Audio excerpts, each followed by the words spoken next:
it's Mina Mendoza, little girl, big personality, queen of motherfucking spice. We in here is Mina Wednesdays. Yes. Ew. In here, bringing that energy. We feeling good. We got extra special spicy guests with me. We got Will in the building. Spicy. Drop a bomb on Will. Ooh. Dropping bombs. How you feeling, Will? Swell. Hey, I like that. I like that word, swell. I like enjoy that. the coming warm season. We're almost to summer, so that makes me super happy. It makes me happy too. I feel like definitely, like, even though the weather's been crazy, I feel like every time I step outside is a different season. But I'm positive about it. I'm positive. Like it's torrential. I don't care. It really is. Like 3 days ago, we were wearing shorts outside, and then now it's snowing. It's snow. You gotta like every day, step by step. I don't know, but you know what, Will? Thank you so much for showing up on my show. Thank you for coming on. Of course, thank you for coming on my platform. It's been a long wait. I feel like I still gotta get used to this. I'm like putting up my chat room just so I could see people coming in. Camera's cool. I dig it. All right. Yeah. So we got Nadine in the check-in right now. So Nadine Blanco in the check-in. Thank you. What up? Always showing love. Let me go ahead and drop a bomb her on last Nadine. name's White too? Yeah. We got Will White and we got Nadine Blanco. And shout out to Blaze. Shout out to my baby Blaze in the building. Yes. Always staying loyal. Drop a bomb on Blaze. So yes, Will. We got Will in the building. It's such a pleasure. This is I think one of my first podcast interviews. This is fucking Is this your first interview? Podcast interview for sure. Podcast interview. Yeah. I popped your cherry. You popped a cherry. I'm so excited. God, you're so spicy. I popped your habanero spice pepper thing. Oh, then you I'm like, I don't got the peppers I don't too. got All cherries. Right. I don't got cherries. Let's do that throughout the entire time. Like that. Jalapeno. Habanero. Yes. Yeah. Okay. So Will. So what do you want me to call you, love? Like, what do you feel like is your artist name? Is it like Will White? Will? It's because it's not actually like my full name. My full name is Wilmon White, and it's a whole other like thing. I have like a full middle names and everything. My parents kind of name very long. So it's Will. It's Wilmon. Wilmon. White. Kinyal. Yes, Meek Franklin. That's my like. Yo, how's your driver's license looking? Ridiculous. Yo, I'm so serious. I was like, that like legal name, like straight up. Yo, that's actually really cool. Yeah, I guess when you're like. People ask, but then when you're trying to go to the DMV and they're like, which one is your middle name?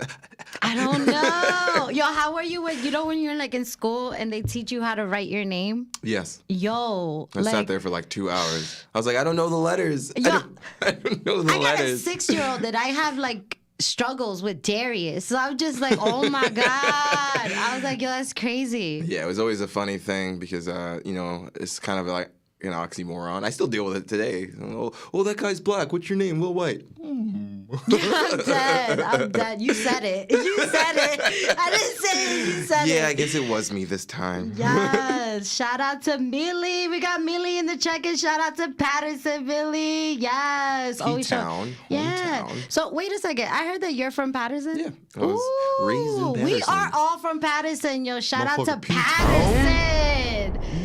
P-Town in the building. Mm-hmm. We're definitely going to talk a little bit about Patterson later, for sure. Oh, because I know about it. I was so excited, like, when Marv told me, like, and shout out to Marvin, Bravery Studios. Just saying. I love that. You have a thing for it. Love it. Love the energy, but we're definitely going to get into that. I was super excited. I was like, yeah. It made me, it made me feel cozy. Like, I feel like when people are from my area, I don't know, like, it makes me feel, like, extra comfortable. Yeah, it's like it's an industry thing. It's like, you from Patterson? We could be friends. You're professional, but you've been from Patterson too? Oh. I'm dead. We walk the same streets. Just saying. All right. So let's continue. Let's transition. Let's keep things fresh. So, Will. So we're going to call you Will. Yeah. So, Will, let's get into these questions. So, I see that you're like a jack of all trades. I see you do photography. You're a musician. Is there something else we don't know? So yeah. What else? I also am a trained fire performer. Like I use a fire performer. Yeah, I have a voice staff in my photography room. Wait, so like. Yeah, they're pictures. I'll show you when we get the chance. So you could like swallow fire? Yo, get out. Yeah, this is awesome. This is awesome. Drop a bomb. No, don't start the fire. I'm dead. I did not know that. I did not know that. I'm so excited for this. I love this. Okay, so let's tap into the photography part. So photography, like why photography? Well, when I How was... long, you know? Sorry. Ooh, it's been like, I think 15 years since I've started. Professionally, I believe it's only been about like 6 or 7. I started when I learned from a celebrity photography person, River Clark. If you're listening, River, he kind of got me into it at the Art Factory, actually. Hey, shout out to the Art Factory. Word, Patterson. I started with that, got the chance to take some pictures of some models, and then I was like, wow, this is pretty cool. I like the image. I think there's a specific art that comes from the visual aesthetic of being able to look at something. When we think about ourselves, we see an image of ourselves that we project inside of our brain. And that same thing can be said when it comes to the photography as well, because you can take a picture and then you can look at it, but there's still so much in that picture that you actually don't see that's also translated into what you do see. I think that imagery and that play of the mind is like super imperative to like all human visual pleasures. It's nice to like see a picture that was like, wow, that's you. Love that. I love that. I love that answer because I feel like it started making me think of like photography in general. It's like truly capturing moments. It's like how you can. It just captures it forever, you know, until you burn the photo or like break your phone. Like, or break your phone. Yeah, but you know, iCloud takes care of that. So, all right. So when it comes to like photography and stuff like that, like what drives you to take these pictures? Bowls of fruit.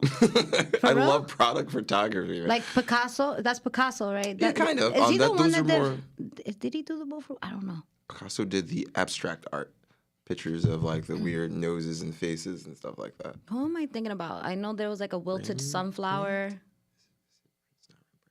I don't know. All right. Well, anyways. It's a bowl of fruit. so bowls of fruit. Yeah. Why? The stationary objects tend to give away more personality sometimes than the human, because we kind of like see humans and we perceive, you know, we have 2 eyes, 1 nose, 2 lips. It's kind of like a thing that we are already used to. But as opposed to seeing like a bottle of hot sauce and like you take the time to like make it super extravagant, mix the hot sauce with like plaster and stuff to make it look like it's shiny and hanging up and stuff like that. There's something so captivating about making something that's not moving look like it's moving. And that kind of like... Okay.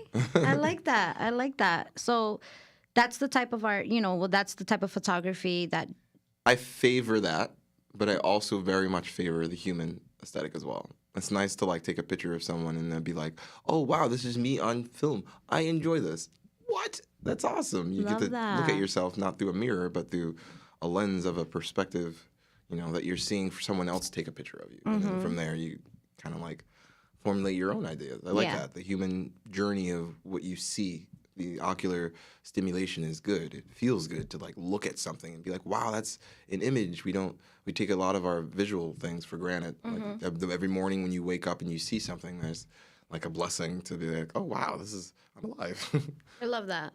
So when it comes to like different types of pictures, what do you feel like are historic pictures for you? Like when you know what I mean? There's so many famous pictures in history. There is the image of a Navy salesman coming back, Navyman coming back from leave and kissing the girl. He like dips her out. Yeah, I know what picture you're talking about. It was literally like maybe New York, I don't know, but it looked like they were in the middle of the street. Yeah, photographs weren't even like a really big thing back then. And this person, whoever it was just like, wow, and snap that picture That's like crucial. That it was an experience for love for like a lot of people back then. Anybody in the check-in right now, if you guys could remember that picture that Will's actually talking about. The 1920s. Yeah, definitely tap in. Put it out in the chat room if you like know about it. I think I know a little story about that. I heard that it was a random woman.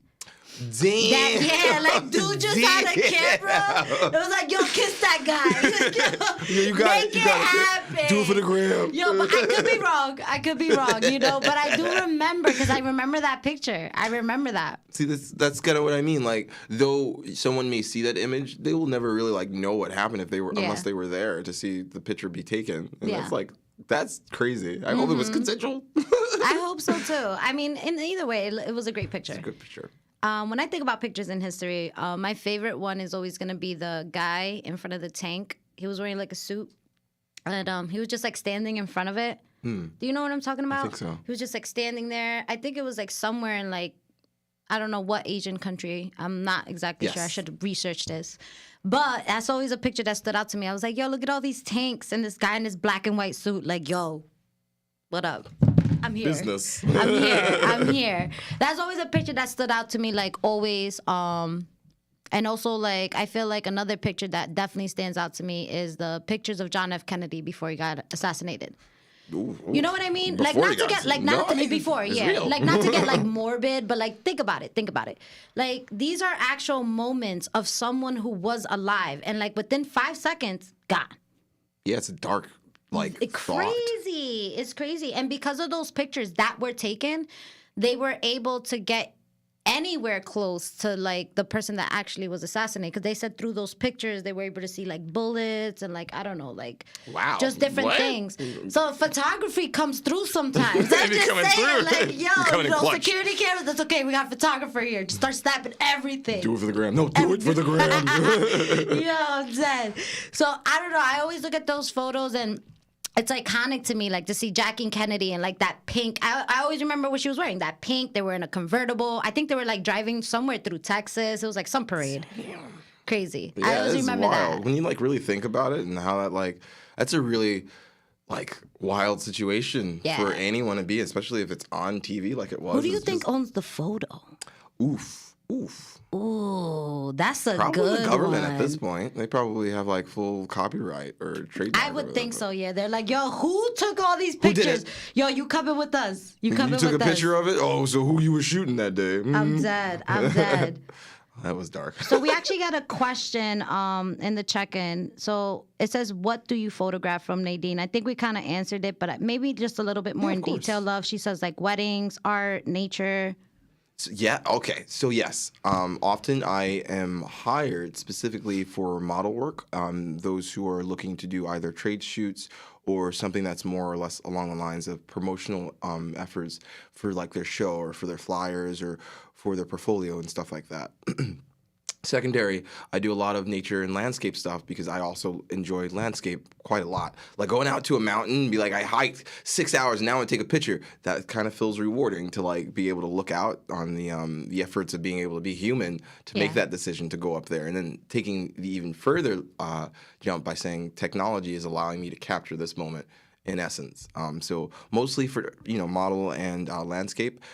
The most lucrative, I suppose, would be the product photography. Those who give me their like independent items, to which if anyone has any independent items, plug, by all means feel free. I love doing product photography for those who are independent artists and vendors and stuff like that. Yes. So that they get the chance to like put their stuff out there. I love that. Love that. I love that. I feel like it's all like a community, like, like networking, building. What do you do? Oh, here, I take pictures. And it's like, it's all about passing around the good information, you never know. We only live once. It's so Nadine, nice I know you got a baby shower just sewing. Like, yo, we can hire Will. Yo. She's about to give birth and you could probably do her baby pictures. Just saying. Nice. Just saying. Yeah, I do that too. Hey, you shot babies before? Yes, I do. Not that way. Not that way. Hold on, that came out crazy. Yes, I photograph. That came out crazy. How is that? It's challenging, really. Kind of depends on the baby, really. If like how you get them to sleep. The sleeping part it's just is like, yo, shh. Often you ask, like, hey, can you feed them? Make sure that they're, Are they fed? They're fed, so when they get here, they're not upset. Yeah. And, it's very much like a gamble, kind of, because then you also have to make sure that they don't, like, use the bathroom or do anything to make it, like, even more uncomfortable or drooling or anything like that so that the picture comes out correct. But, like, other than that, it's still pretty fun. The families are always very funny. Like, children are always hilarious, so it's a good time. I love that. I would honestly call, not even like that, but, like, I would feel like I've never taken, like, professional pictures of Darius. It's just been through my phone. But if I were to go back, I think I would like, all right, say hypothetically we would go back, right? Back in time and shit. So I would hire you, but I would tell you like, yo, take all the mistakes. Yo, you see Darius crying, start snapping, Will, start snapping. He looks crazy. Because I feel like I would want the rawness of like an upset face. Word. You get what I'm saying? Just like...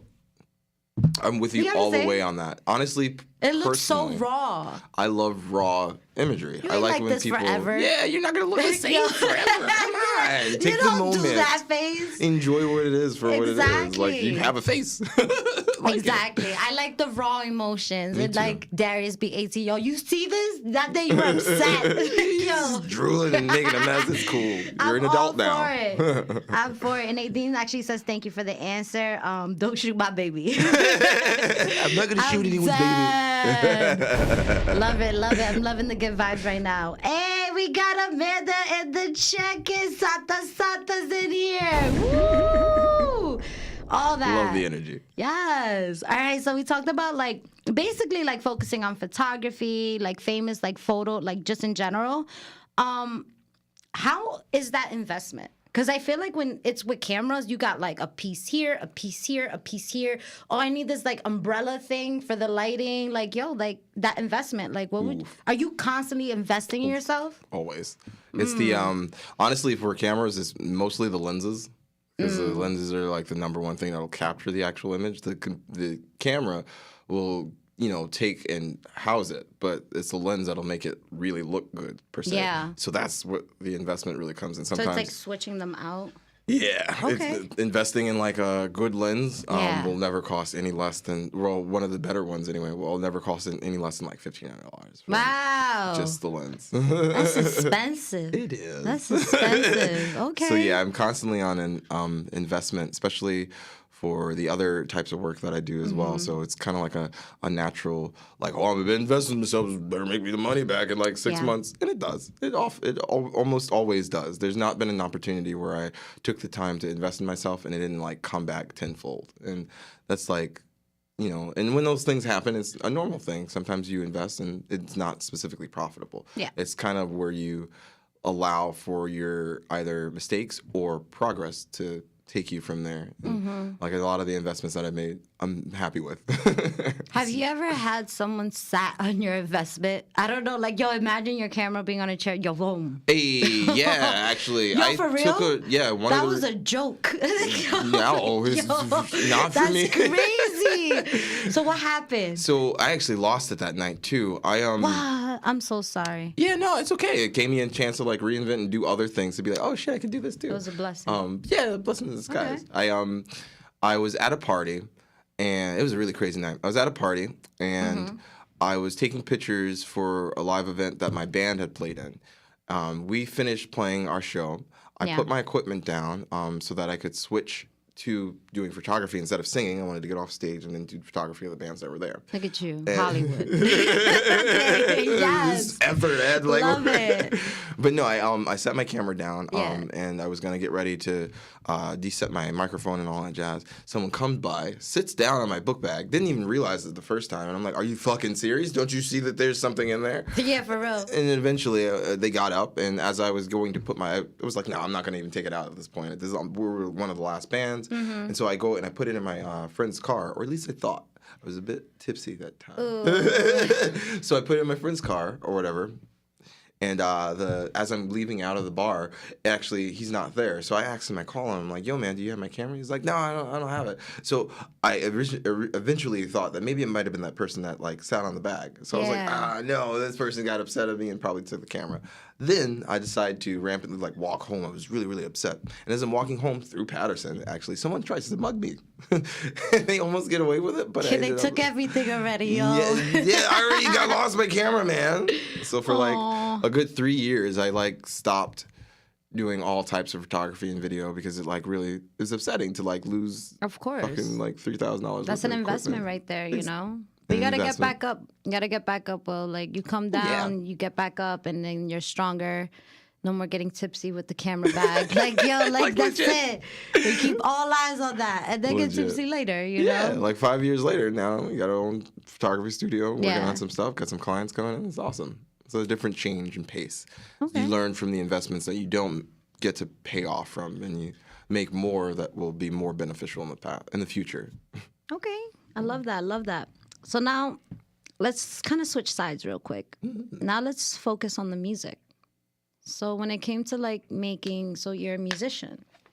I know that you play guitar. Are there any other instruments that you know how to play as well? I also play violin, cello, contrabass, which is the really big bass. Love that. And most string instruments, except for like the really exotic ones like harp, but I'm sure if I like sat down and like had some time with it. But those were the ones I was classically trained in. I learned offhand to play piano, drums, and I think that's all instruments. You're a one-man band. Yo, that you named every instrument. I'm like, That's what why else? people hire me. What else? He's like, I sing too. I do everything. I tried to. When I was in high school, I just saw so many different electives and sciences and stuff like that, and I really just wanted to like apply to it, be multi-talented, so to speak. You know? So when you say like train, like did you go to a special school? Yes, I went to Manchester. I was in all around Patterson actually. I first went to Manchester, then from Manchester I went to Rosa Parks. Yes. And from Rosa Parks I went to Rosa Kennedy. Parks Boulevard. Like wait, well, I know Rosa Parks Boulevard, but I remember like they had an arts academy there. Yeah, they had art, drama, and chorus, I think it was. Was it a high school? Was it a middle school? It was a high school, like a private arts high school, performance arts high school. Yeah. Eventually I settled at Kennedy. I learned classically from the teacher that was there because she would then also offer me like private lessons as well. So I got a chance to learn that, and then I went from there to college, learned music theory and stuff like that. And since then, it's just kind of been one after another.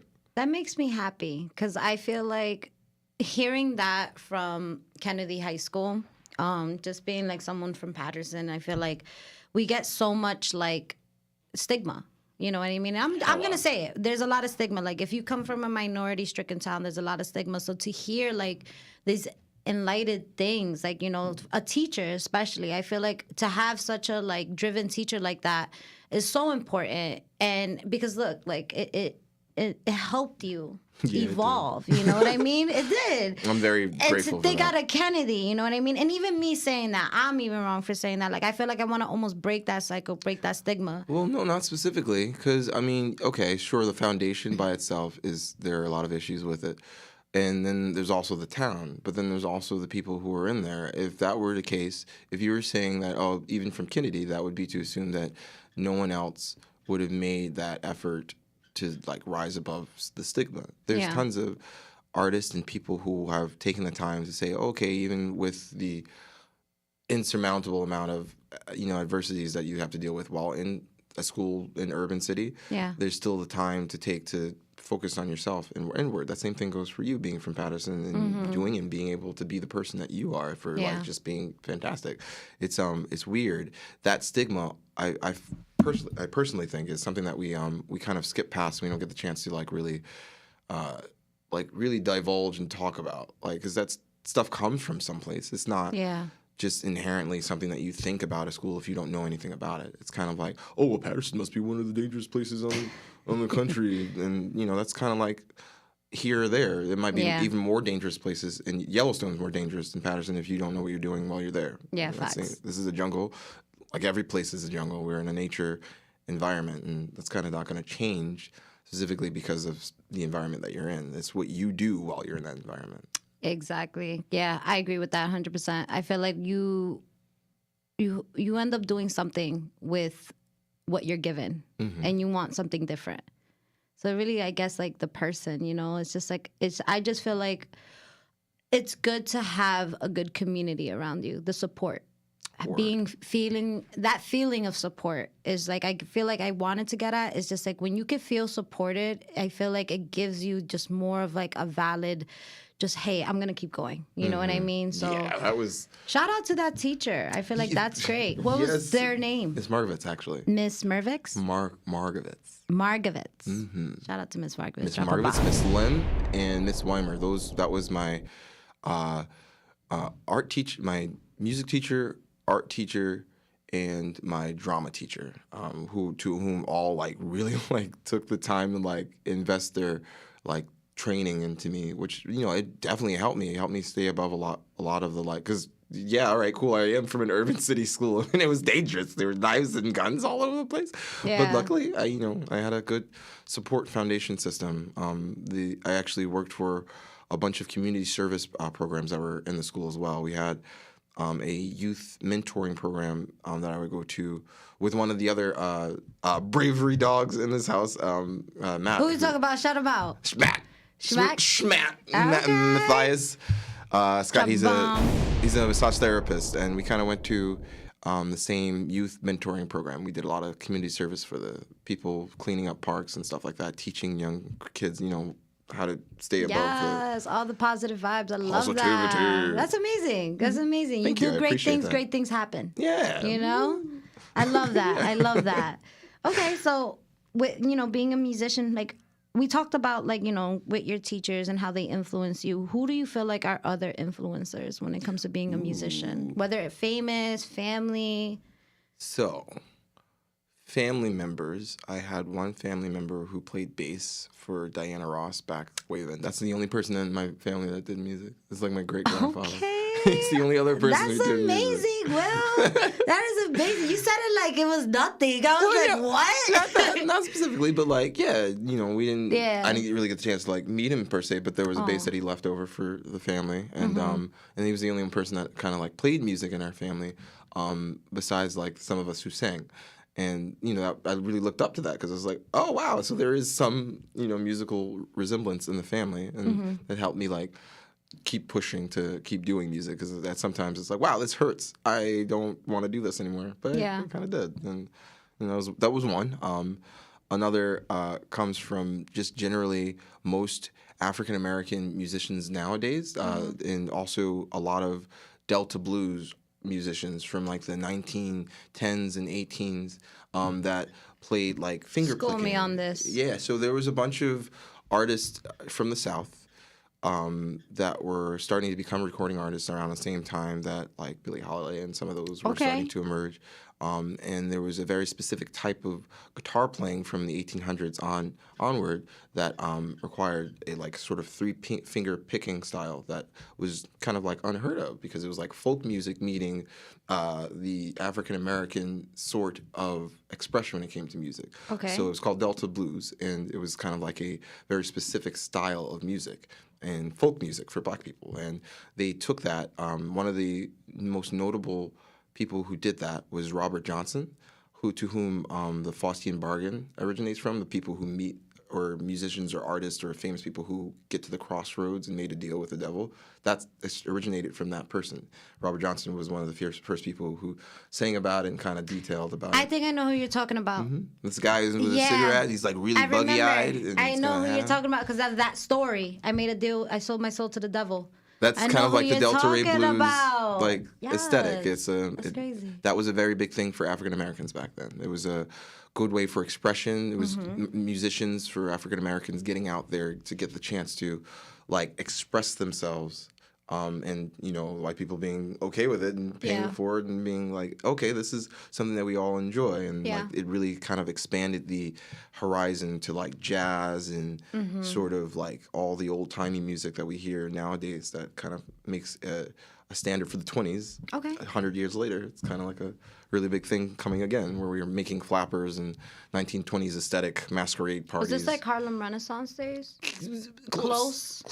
It was heading into that. Okay. It was heading into that from late 1800s to the early 1900s. So they walked so they could run. Yeah, for sure. It was one of those things. Yeah. I love everything that you just said right now because I got a whole lot of learning. A lot of learning. I love it. I love that. I love when I can learn something new, because that's something I didn't know about, like Delta. So that's something that I'm definitely going to look into, after my show. Yeah, to find out a lot of stuff. So besides, like influences, like, do you feel like, what about now? Music right now, who do you feel like is on top? There's so many. Well, not even on top, because I feel like everybody has a different perspective, but who do you feel like is kind of unique right now? So I'm going to plug somebody that I've been listening to for the past 24 hours. There's this person called Tizo Touchdown, Tizo Touchdown? He's Okay. a YouTube personality. He's African American kid who plays bass, and his music is all inspirational. It seems like it's a joke, but if you really like listen to it, he's doing very specific things. One of the songs he has is called "Strong Friend," and what it is him saying, "Check on your strong friend." Those people who are like say that they're strong and having a lot going on, but you wouldn't be able to tell because they don't. They don't say anything to you. And I sat there and I listened to the song. I was like, this is one of the most sweetest things I've ever heard coming from music in a long time, considering that most things are about like getting drunk and high and, hanging out and stuff like that. And I was like, this is kind of revolutionary because he came out with this like a year ago and people were like really depressed from the pandemic and stuff. And I was like so like inspired by that. He also did a song that was a meme back then, maybe like a good 2-3 years ago, that uses a SpongeBob like futuristic. I know what you're talking about. Yeah. I know what you're talking So about. I know what you're talking he about. samples that song and he makes his own song about it while he's playing bass, and it's like beautiful. Yeah. You ain't nothing but a beep, beep, beep. Okay. Beep, beep, beep, boop, boop, bop, bop, bop. It's awesome. It's a good song. Hey, I love that. What was their name? Tizo Touchdown. Tizo Touchdown. Teezo Touchdown. His music's pretty goddamn good, if I were to say. It's like me. I like that. All right. Shout out to Tizo. So, some like new music and stuff. So like being inspired is major. When it comes to like both of these fields, what do you feel like helps you stay consistent? Because photography, like playing music, like what do you do so like you don't lose that like motivation, that drive? Oof. Wow, that's a deep question. Well, they're both separate in terms. Well, they're not separate, but they're different things. For photography, it often is very upsetting to have to every 6 months an iPhone comes out and kind of makes DSLRs completely obsolete, which is upsetting because you can spend like $3,000 on a really nice big chunky camera, but then you could spend even more on an iPhone, which will generally have the same exact settings, if not a tiny bit better. And sometimes that can be very diminishing to the drive of wanting to move forward with clunky camera, not just buy an iPhone and click, click, clock. Yeah. But the benefit in that is there's difference in characteristic between what you take on a camera as opposed to what you do on your phone. And it's like noticeable now where you can tell the difference. Some people prefer the phone, some people prefer the camera. For the camera, I will always be able to, because we're in a spot where the 1900s weren't that long ago. Like, it was maybe like 20 years ago, which is a wild concept. So just to keep the momentum of sort of nostalgic, traditional sorts, I find that a very big driving force for me to continue photography. I like the idea of being able to like take this heavy camera with this heavy lens and shoot and have something standard and formidable in my hand as opposed to trying to do it on my phone. Eventually we'll switch, but right now the driving force is the effect of being that I learned how to use this piece of equipment and that I took the time and was like, hey, this is interesting and I enjoy this, and read books and met people and went to seminars, all that stuff to like really, that is what drives me to keep photography. The fact that I've already put the effort in and will continue to do so. For music, it's, I just really like, I like melodically yelling at people. It's generally what music is. Yeah, I mean, you just get up there and you yell very like pleasantly at people, and that kind of what keeps me doing that. Like I remember some of the few times that I've performed, and I will. This is one of the few things that I will take pride in. Is a lot of people get up and they dance and they show romance like right in front of me while I'm singing, and I can't do anything other than smile at stuff like that because it's like, oh, this is kind of what I want. I want peace. I want to sing and like have that. Bring harmony. Harmony and synergistic intent. That like if you're gonna be this happy while listening to my music, I'm gonna be happy. And it's gotten a little like crazier where they've like gone on the floor and I'm just like, but I do enjoy like being able to give some type of the joy that I find from being able to hear that melody and science, because music is a science, a reverberation of just kind of sounds, and that to be able to give that in a formulaic plan or sort or foundation is a good driving force for me to keep doing music. It's like, I'm gonna keep doing this because people keep getting happy. So Yes. yeah. Okay. We got Larry in the check-in. Shout out to that One Piece Talk.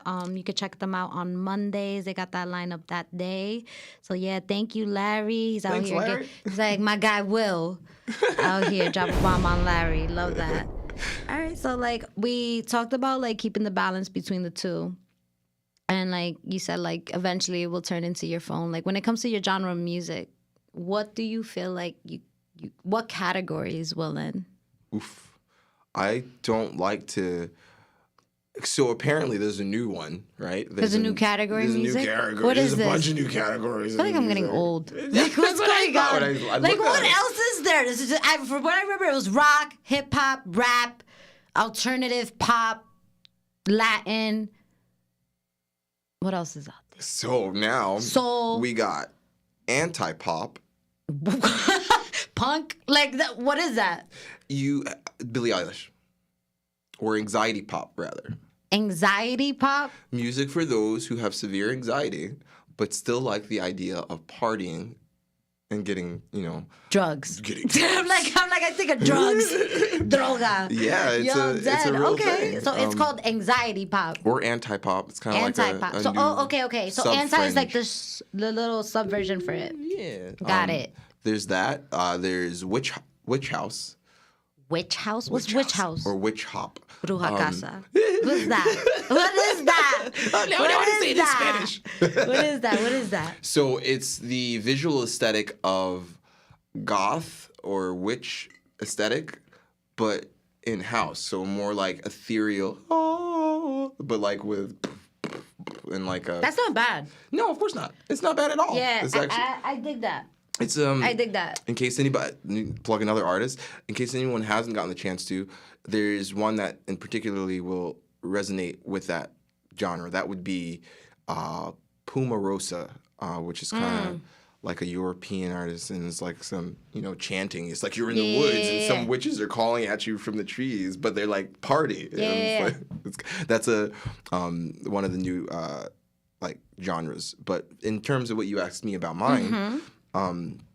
I kind of don't want to specifically sit in one genre. I like to be like pop. You don't want to rock, be in a box. Alternative. I want all of that. And I've been doing generally all of that, from jazz bands to pop like music to more electronic to house to DJing and stuff. So it I depends on... love me some house. Yeah, me too. I'm a house head. Me too. So I didn't know that. That like brings like light to my face because I'm a house music connoisseur. Ooh. I am. So okay, what's your house artist? What Some house? of the newer stuff I've been listening to, more like Disclosure. It was kind of like. I saw Disclosure. You did? 9 years ago. Oh my. 9 years ago, before Latch came out. Oh. Before I remember, I saw Disclosure. It was literally back in 2011. No, 2012. I remember I was in Terminal 5. I saw Disclosure. They were still like super quiet. It was before Latch even blew up. And they brought Mary J. Blige on stage. That was a fire performance. One thing about Disclosure, like the whole that's good. fire. And then they're also playing instruments sometimes when they do their live. They were definitely doing that. Definitely. Okay, Disclosure. So cool. Disclosure. So who we got? There's a European group called Gorgon City that Gorgon City. I dig them. So, like a lot of the new stuff. I also just found out what the name of that song was that's on like TikTok, which is kind of like a house song by Cherish. Lean with it, rock with it, roll. Yeah. Okay. I dig the newer house, but if there was some of the older 80s stuff, I like a lot of like the freestyle stuff. A lot of like Stevie B. Yeah. Okay, I got you. Enemy, my love. I got you. Okay. So it's like a little sprinkle everywhere. Yeah. Okay, when I think of house music, I think of like literally everything. I pay my respect to Carl Cox. I love Carl Cox, Grammy nominated. I love him. I feel like he's a black fat man with a gap, and he's so confident in himself. And I love that. I love that about him. I'm actually going to see him. Anybody who's actually going to that show, I'm going to be in the Avnot Gardner in Brooklyn. He is playing on March 20th, bringing all the house classics. He has Steph Troxler, Nicole Mudbuyer, like all these artists. I support women a lot. Hey. I love, because I feel like, not for nothing, like we live in a male dominant world. I'm just gonna say it's true. And it's not, it's just it's just, I feel like women have to start like putting themselves out there even more. And when it comes to, I feel like the field of house music, it's not that many house women DJs, So whenever I do see a woman DJ, it's like I'm supporting them 100%. So I think of like Peggy Goo. I love her. That's my Korean bitch right there. I love her. I love her. So shout out to Peggy. Basically, what's her face? I said Nicole Mudbuyer. Maya Jane Cole. I don't know if you ever heard Maya Jane Cole. That one I don't know. So what's the beauty, I feel like, of house music? You ever heard that song, Truffle Butter? Truffle Butter. With the words? With Drake. Yeah. That, remember when Nicki Minaj is like... Just make sure it's the same one. So that beat was actually made by Maya Jane Cole. It's a house music beat that she actually produced years ago. The reason why Drake's album was so successful, I forgot what album it was, but it was when he started experimenting with a lot of housey beats. It was inspired by Black Coffee. I was going to say, that's another one. Hey, Black Coffee. And shout out to Black Coffee. He puts Africa on the map. That's an African DJ right there. I love Black Coffee. And like, if you think about Superman, he used the beat of Superman in one of his songs. Superman came out in 1997. Damn. So, Chelsea, I'm a house music connoisseur. And then even, we want to get into it. Mark Anthony, he's a salsa king, but he was a house DJ in the 80s. A lot of people don't know that. A lot of people don't know that. Multi-talented. Yeah, that's another segment. I gotta find me a house DJ. Somebody maybe come here and spin live. That should be fire. But okay, we're gonna stay focused. We're gonna stay focused. Got you. Ace. Okay, so let's get spicy. Ooh. Let's get spicy. Because we got serious, but I wanna hear the spiciness. Yeah, let's Have you jalapeno? You know what's crazy though? Eating jalapenos made me go into labor. Damn. I swear to God, true story with my son. I swear to God. I don't know if this is like a symbol that's gonna be embedded in my life forever, but that was the meal I had before my son. I know. I don't know if the camera can see it, but it's there. It's an arbol. It's not fake. It's real. My friends thought it was fake when I first got there. They were like, "That's not real." I'm like, "It is. No, it's real. It's real. I'm committed." It's spicy. That part. So, all right, Will. Have you ever done a photo shoot where it was just like impossible? Yep. Let's hear about Terrible. it. How? First of all, we're going to protect the names because we protect the innocent. We're not So let's call her name, female, male. This is a female. Becky. We're going to call her Becky. Yep, let's go with Becky. Karen. Nah. Becky. So Becky, was or rather is a well-known, model. Mm-hmm. And it was a very cold January morning. About 5 years ago. Yes. And we spent time trying to get some avid nature shots, some sort of very high portrait. This was in January. Terrible. Okay. We were outside for what? Visualize. Yeah, I'm trying to paint this picture in my head. Crisp, 6 p.m. as the sun's starting to set its golden hour. There's tons of light snow all around. There's a green field, and there's right in the distance there you can see that there's a small lake or area of water. Okay, Bob Ross. Yeah, it is. Yeah, paint a tiny picture and little trees. I'm done.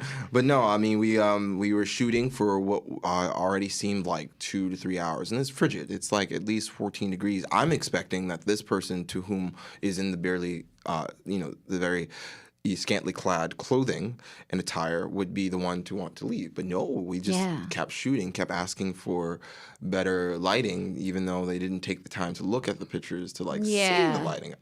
The pictures were great, to my personal opinion, to others as well. But we sat there and we spent hours on the ego of Becky, to whom wanted to reiterate how much she enjoyed the idea of someone taking pictures of her and how much this was going to, take as long as it needed to get the image that was cleared. I was only paid for 2 hours. I was like, ma'am? I was paid for 2 hours. I went way overboard. I'm cold. Yes. Can you not do this? I'm cold. I would love to press the button, but my finger is frozen. I'm done. So what happened? How long did this shoot take? It was 5 hours. It was another 3 hours of us like sitting there trying to Oh like my God. get whatever shot it was that she wanted to. It wasn't until like the third hour in where she's like, okay, let me see some of the pictures. Okay, no, I don't like any of that. Let's do it again. Sat there and I'd be like, yo, my camera died. I don't got no more space. Yo, facts. Like, yo, you took it all. Your stupid lighting. Like, yo, everything. Lighting, Becky. Yo, hold up. We got somebody in the check-in right now. We got IZM. DIZM. Ism. Who to whom? Ism. If you get the chance to. Ism. Yes. Okay, shout out to Ism. Thank you for checking in. Now, if you like house, I do. please, He's talking about it. Yes, check out his music on Apple Music and iTunes. And all of you, if you get the chance to check it out, it's Please amazing. Do. Here for the networking. Yo, Ism, hit me up. I literally just talked about like finding a DJ. It's all about making it happen. That man will make a beat right there for He's you. literally saying Disclosure's the shit. Definitely a fave. Truffle Butter is pretty much a house song. Thank you for co-signing on that. And shout out to Lola Lopez in the check-in. Loving it. Okay. I'm loving this energy right now. Good vibes. Hey, it's been good vibes. Good vibes. All that. It's a salabanto. Okay, so we talked about the photo shoot part, love. What about like playing music? Like, have you ever had like something happen, like string break on your face? Like, I don't know, like something. Though, yes, I've had that happen with a violin. Really? It's very painful. Yes, those are dangerous strings. My worst was actually like a year ago. I had part of it's my fault. I had spent. Thank you for taking accountability. Yeah, no, I mean I need to be accountable for my own actions. Yeah. But no, the night prior, I went to see a jazz artist by the name of Robert Glasper in New York at the Blue Note. And I had a show. I had a show on Friday. I went on Tuesday. Okay. Showed on Friday. I met some people there. We hung out. Turns out I really like those people. We hung out for a few days. Yeah. Got drunk, and the next day, as I was getting ready, I was sober by then.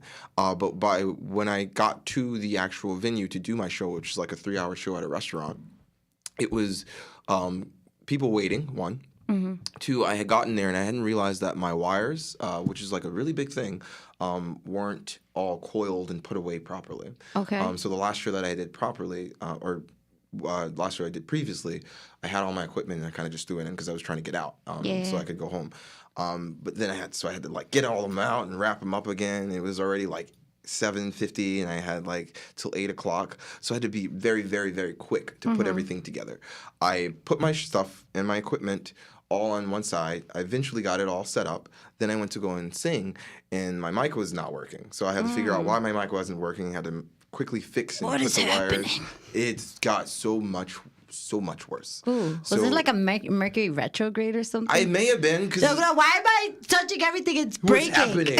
I pick up my guitar's out of tune. I'm dead. He's like, yo, you touch this. You did pass this. it to me. I'm dead. Yeah, I mean it was pretty bad, but that wasn't like the bad part. I got all that stuff together. It gets worse. By 8. Got all that stuff together by 8, and this was during one of the times that the COVID thing was like a really big thing. So people were like super. Was this pre-COVID or like during? This. The world ended in March 2020. I'm like, that's really what happened. Ending, this was this had to be maybe like November of 2020. Okay. November. So 2020. Same year, couple like months in. People were still in kind of like figuring it out. 6 feet. Yeah, stay 6 feet away from me, so I don't touch you. And as I'm starting to play, I realized my guitar is out of tune.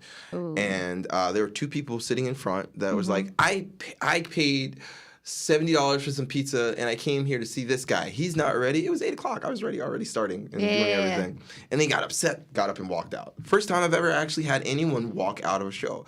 Still gets much worse. Be like, yo, it was the pizza. It was the pizza. It wasn't me. You didn't pay anything to see me. Dead. Why would you be upset? I'm dead. But they got up and walked out. A bunch of other people come in. Yeah. And this is where it gets super confusing.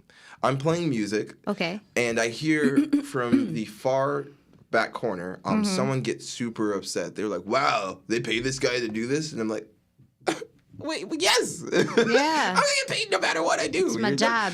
And so then people start to like rouch his crowd. And I guess that one negative notation set off an entirety of like group efforts.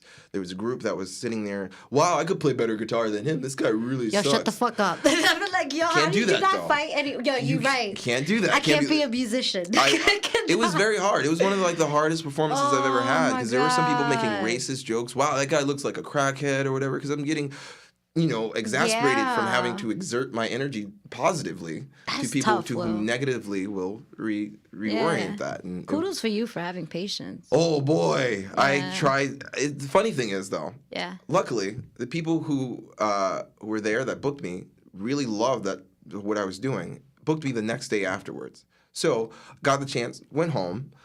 Got myself together. I still win. Yeah, still win. I'm getting paid. You're not going to tell me what to do. I'm going to do it anyway. I'm going to sit here and play the song to you. You think it sucks? I'm still going to play it. I have the talent. Generally, not because I don't adhere to what they're saying. Great. Yeah. I made all of those adjustments the next day. I came to that same place the next day, and the family that was making the racist jokes, to whom they were making some very racist jokes. They suck. I won't repeat them, but they were then sitting right in front of me the next day.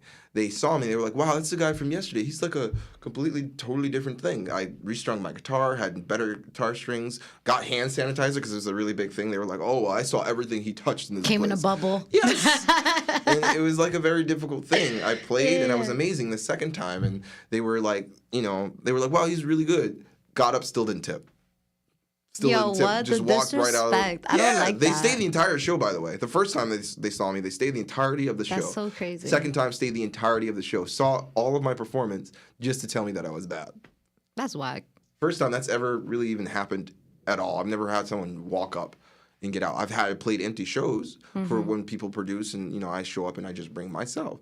Yes. But I was paid to be there, paid for entertainment, to be for someone's entertainment.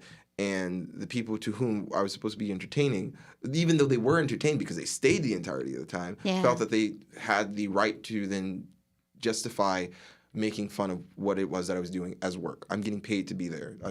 More than the check that you would spend on the pizza or whatever that you're doing, but here to play music. And that was one of the most revealing moments in music for me because I had to learn how to swim, how to be like, you know what? I like what you just said right now. I got to learn how to swim. I like that. It's a very hard-functioning live performative effort, and it took a lot out of me for a week because I had to sit there and think about some of the stuff that people were saying, and it was just not very nice. And I couldn't understand where it was coming from because the night prior, I had paid at another place, and they loved me. They tipped me a bunch and was like, wow, man, keep doing what you're doing. All you need is some time and people to notice that you're there. It felt great. Next day, oh, wow, this guy sucks.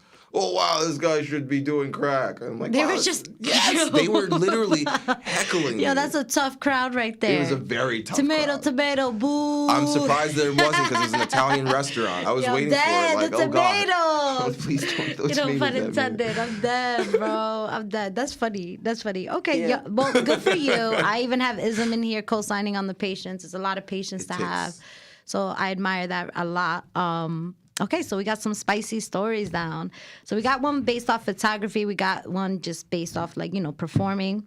So we are almost entering a little bit the end of the interview, love. So I have one more question to ask before we actually get into the spicy hour. But let's talk about it. Getting creative, and choosing an artist, whether they're dead or alive. If you could, and I want you to choose for both fields. If you could choose an artist, dead or alive, for photography, who would it be? Ooh. Who would you want to work with? Who would you want to shoot? And the world's your oyster at this point. So it's just anyone. Yeah. You could be like Jesus. Rihanna. Yo, shout out to Riri. Legit. I don't know. I've seen a lot of imagery of her in terms of her modeling skills, and she has such a large diversity. It's kind of hard. She doesn't do just one thing. I've seen her in multiple different outfits and everything. Jack of all trades. Yeah, all that. Not to say that most artists that are she's an icon. Yeah. Mm-hmm. Yep. And I've seen Beyonce, and I've seen Beyonce wear the same hair or hairstyle. Yo, facts. Straight up. Yo, Will coming for her, yo. No. Will just came at Beyonce, Beehive, bro. that's not what I mean.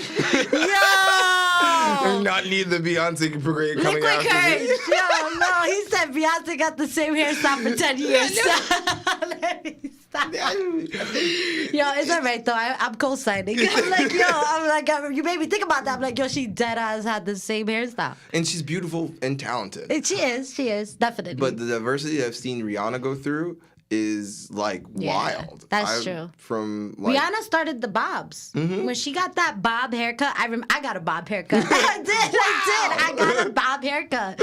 I remember she said, I forgot what was it, when she had that track, Umbrella. And she cut her hair.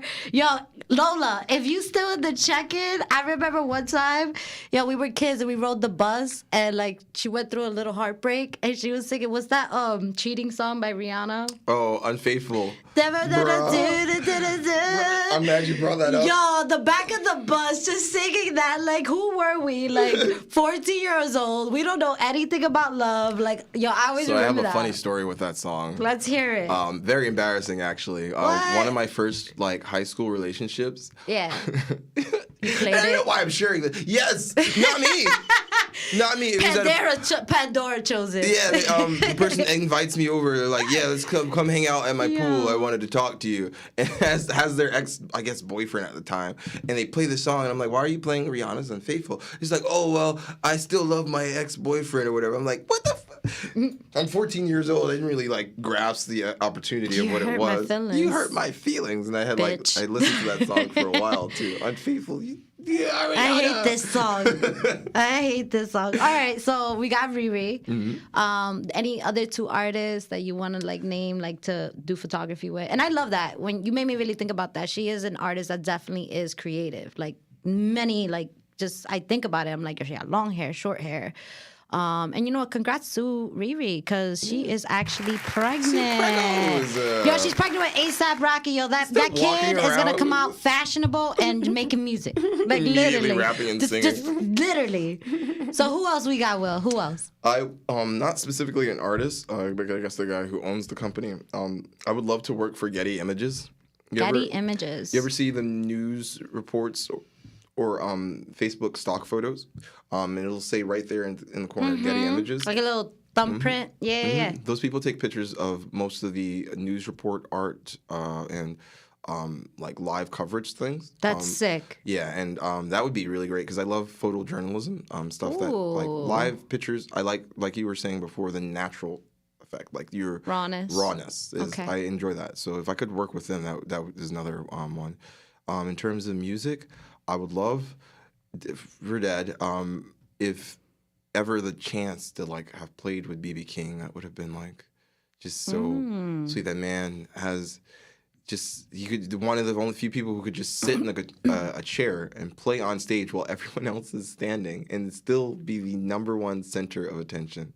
His comfort and the ability to sing and like do blues music in a way that kind of like made you like emotional, but like, you know what? I'm okay. I got the blues, but fuck it. I'm gonna go ahead and do what I need to do for me, and that that kind of really resonated with me because it's like, wow, this man is comfortable with who he is, and so comfortable with who he is that the world over knows who he is, and that's You say BB King, that rings bells automatically. Any other artists that you want to include, love? Alive, Joji. Have you ever watched YouTube and seen Filthy Frank? Filthy Frank. Why does that sound so familiar? It's ringing a bell, but I'm not sure. There's a YouTube channel where a guy is kind of like out of the whack, who's not actually out of the whack at all, who took about like 7 years on YouTube. Like a Tom Green? Like a Tom Green. Tom Green. 90s people only know about that. Tom Green. Kind of almost exactly like Tom Green. I'm like, he wasn't dumb. No, he just played it. He just played that part. To whom that person did. 7 years of YouTube personality as this like ridiculous character. Yeah. To then the last 3 or 4 years being an actual musician to the kin of Drake. And I'm like, wait, with style and everything. Went from like this very weird guy to like this very popular R&B soul singer to whom I think is Japanese and has been working with like the Asian community to promote their music more as they are starting to venture more into hip hop and stuff like that. So he's been working with stuff like that, and I very much enjoy his sad boy music. That's cool. I like it. Yes. Okay. So this basically conducts our interview, love. I love you coming in. I feel like, yes, I love it. I feel like I learned so much like about you. I feel like it's great that you literally are a jack of all trades. You play so many instruments. Also, you dig into different parts of like art, because I feel like photography is art. So also music too. That's like an art on its own. Like, you know, like that whole, like I feel like music is almost its own language. Mm-hmm. You know what I mean? Mm-hmm. So I think that's great. I feel like it's a positive. I always talk about being a positive footprint in the world, and I feel like you're definitely one of them, Will. Love it. Love it. I love this. Thank you. I appreciate it. If you can, I would love maybe a little live kind of playing. Yeah. We could do like a little live jingle on air. I actually never had someone play a live instrument. I've had like people freestyle. I've had people sing. But I've never had people like do something completely live like this. And I would leave it, you know, up to your style. If we could do like maybe a 30-second snippet. It could be like maybe a tune that you know you're really good at. Something that spoke to you right now. Whatever it may be. Let's go. Everybody, shout out to Will White. Doing special things. Spicy things.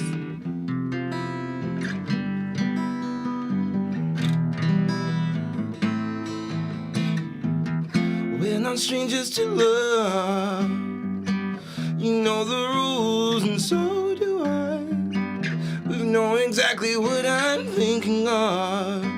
You wouldn't get this from any other guy, and I just wanna tell you how I'm feeling. Wanna make you understand. Never gonna give you up. Never gonna let you down. Never gonna turn around and desert you. Never gonna make you cry. I'm never gonna say goodbye. Never gonna tell a lie and desert you. I wish I had a lighter. I swear. Yo, shout out to Will White in the building. Mina Mendoza exclusive. With my bomb. Yo, shout out to Will. Yo, that was beautiful. Shout out to you.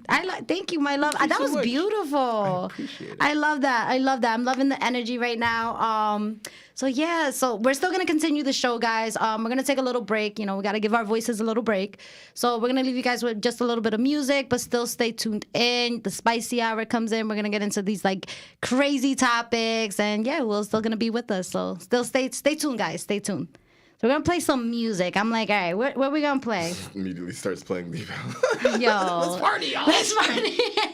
You know what? I'm gonna rock out with KM right now. We actually had Kenneth Secret. He was actually a guest on my first episode here at Bravery Studios. Shout out to Bravery Studios. Bravery up. Bravery up.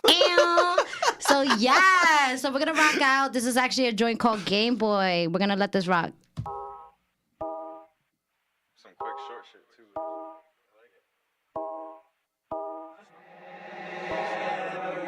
I need a girl about that action. I'm trying to put her in her glow. I love women with a passion, but they be stealing all my clothes. She say you like to play games, boy. She said I heard you got the hoe, and they be calling on my phone, but they never get an answer. Hey, they always ask me where I'm heading. Yo, where you even headed? To tell the truth, I don't know. Yeah. But you always talking like you know some shit, man. So like, I'm wondering, what the fuck do you even know?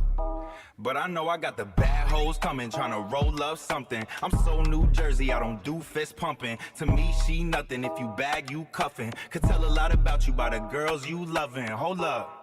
Did a fan say something? We out here getting paid off the grams you running. I'm so prestigious, fucking her cause of features. She told me these ain't verses, said I'll be dropping speeches. Louis on the purse, she got Yeezy on the sneakers. We going 5 rounds, I'm a freak, I'm Puerto Rican. Look, I'm Puerto Rican, I'm a demon. And when we finish up, she put my weed in the cleavage. I need a girl about that action. I'm trying to put her in her glow. I love women with a passion, but they be stealing all my clothes. She say you like to play games, boy. She said I heard you got the hoe, and they be calling on my phone, but they never get an answer. Hey, they always ask me where I'm heading, but tell the truth, I don't know. Yeah, look.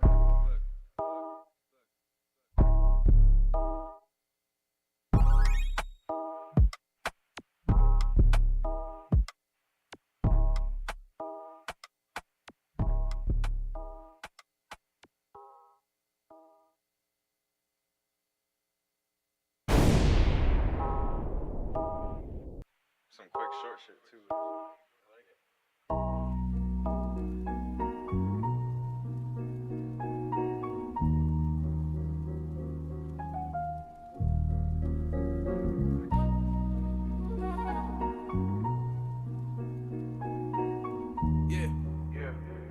Let's go. When your vision is blurry, there's no contrast. You should worry if you're turning down the wrong path. Life's a journey, the road to riches, a car crash. Ask yourself, is this really the plan that God has? Some men live but die to exist. When the flame go out and you trying to be lit, trying to fit in with others, go ahead and try on this fit. I never switch. I'm too defiant to quit being myself. No one else can rely on the click. Never idolize a man for the prize that he gets or the praise that he gets. I pray my Savior protect me from the danger of me putting all my angels at risk. Since birth, I was cursed and it came with a gift. Feel my presence next to legends, put my name on the list. Since birth, I was cursed and it came with a gift. Feel my presence next to legends, put my name on the list.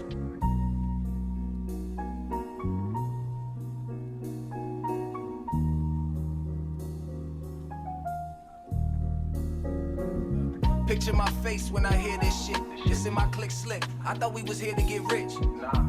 I guess you was here to jump ship. My pop told me choose your battles if you bout to jump in. My daughter belly full of my rent pay. And at my worst you couldn't see me on your best day. I had some different prescriptions, rarely from a physician. Fucking business is business, no difference packaging shipping. I'm really a mellow guy. Till I start twitching and get that look in my eye. There's always that fucking guy that come and fuck up the vibe. Fuck it, I let it slide, cause my heart's as big as my eyes. Just stay away from my pride, you know. Me and Zar copped an ounce of blue dream. Wrote a couple, sat to think and sat to chat about two things. The first was find the money, the second how to get it. Give it everything you got, we knocking door to door relentless. Apartment's cool, but I need trees, land, and fences. Buy my girl a car, buy my daughter a necklace. And buy my mom a crib to get her out when she rentin'. Buy my pop some more guitars just to add to the collection. We know who we are and we at peace with our reflection. And I've been working hard to see a better me perfected. But I've been dipping, I've been running round. You know, it's about that paper, I'ma run it down. Like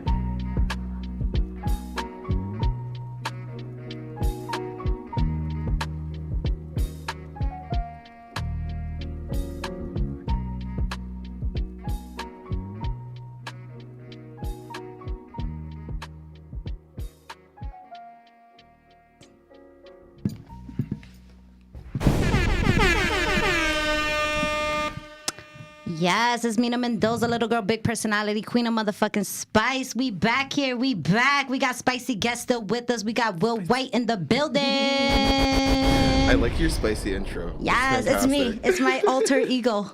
That's who she is. That's who she is. Thank you. Thank you. It's a good one. Hey, so, but now we're going to talk about the randomness. So let's talk about what's happening in the world right now. Can we talk about these gas prices? Yeah. Yo! All I want to know is who's selling a horse. Jeez. I don't care if it's... Listen, who's selling a horse? I don't even care if it don't even got all four Talk legs. about cutting down on mileage. Yo, crazy. Yo, I think Jersey at this point is at almost $5. New York is literally, it's a joke. It's not $8, but it might as well. It says $7.96. What is that? Why you not rounding the last 4 cents? It's $8. Yo, that's crazy though. But think about it. Well, when you fill up your car, right, you need like 11 gallons. Like 11 gallons, like yeah, I think that's like the typical. That's a lot. That's at least $40 too, going upwards of like $60. $40.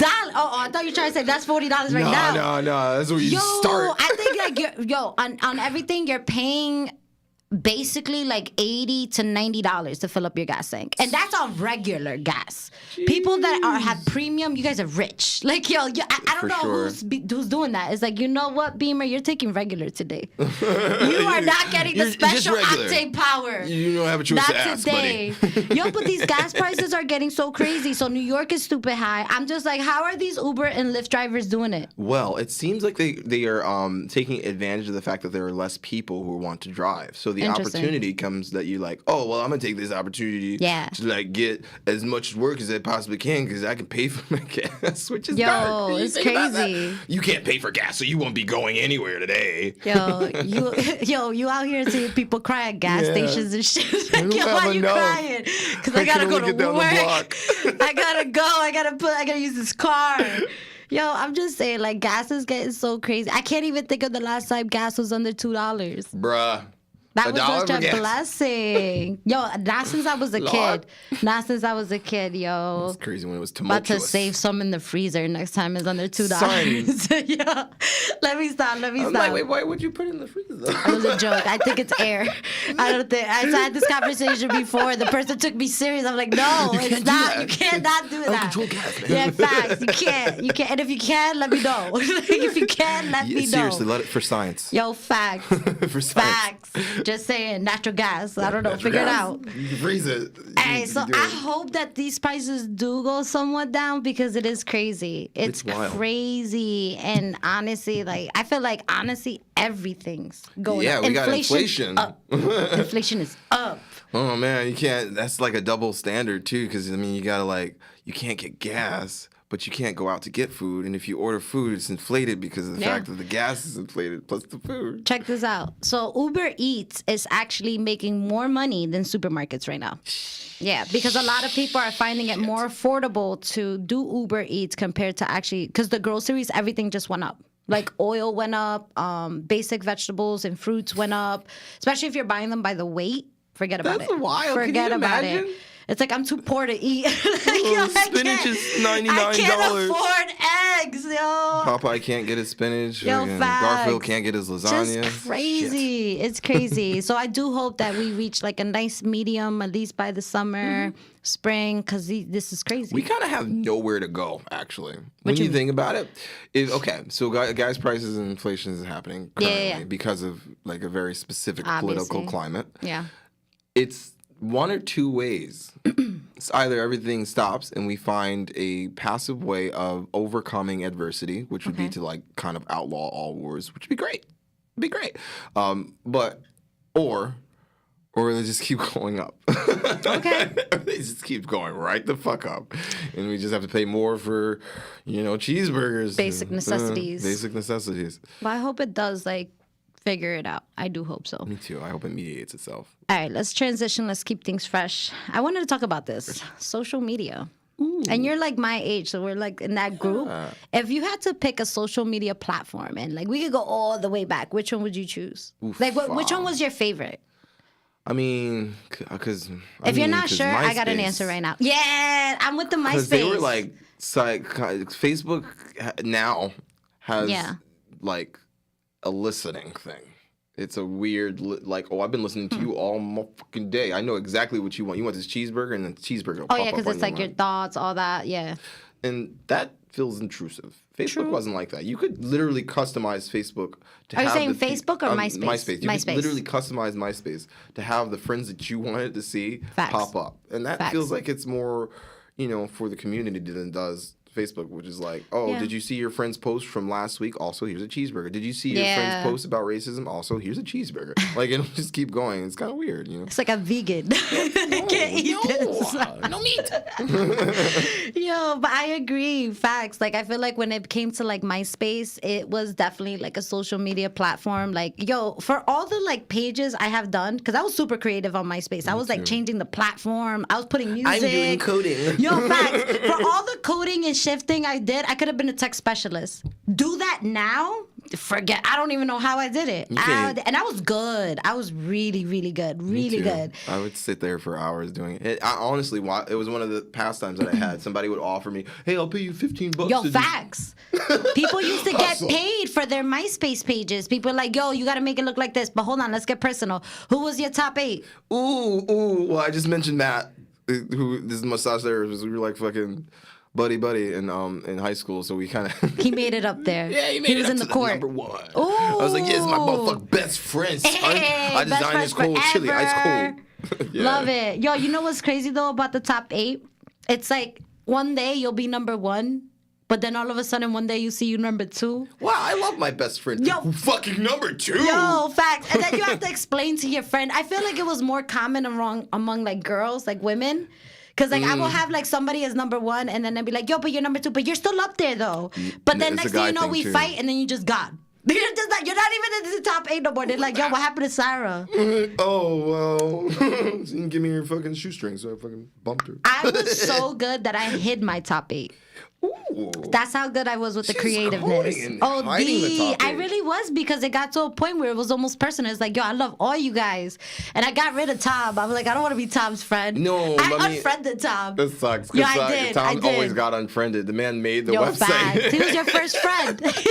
I want to be your friend. I don't want to be yours, Tom. Yo, that's it. Can we bring Tom back as a meme? Like, Yeah. yo, like that would be a sick meme comeback. Which is even worse because this man like made a foundation, a platform for people to express themselves Mark freely, and we Zuckerberg are immediately made friends. fun of him. Yo, okay, but like, yo, that's crazy. Like how we have transitioned from social media. We went from having, I feel like the first social medias, if we really even want to get back there, there was Mi Gente. I feel like AIM, for sure. AIM, you know, people used to put their profile, like, hit up the celly. Like, yo, shut up. Like, yo, when people used to leave their phone numbers Or on Kick. the AIM, Kick.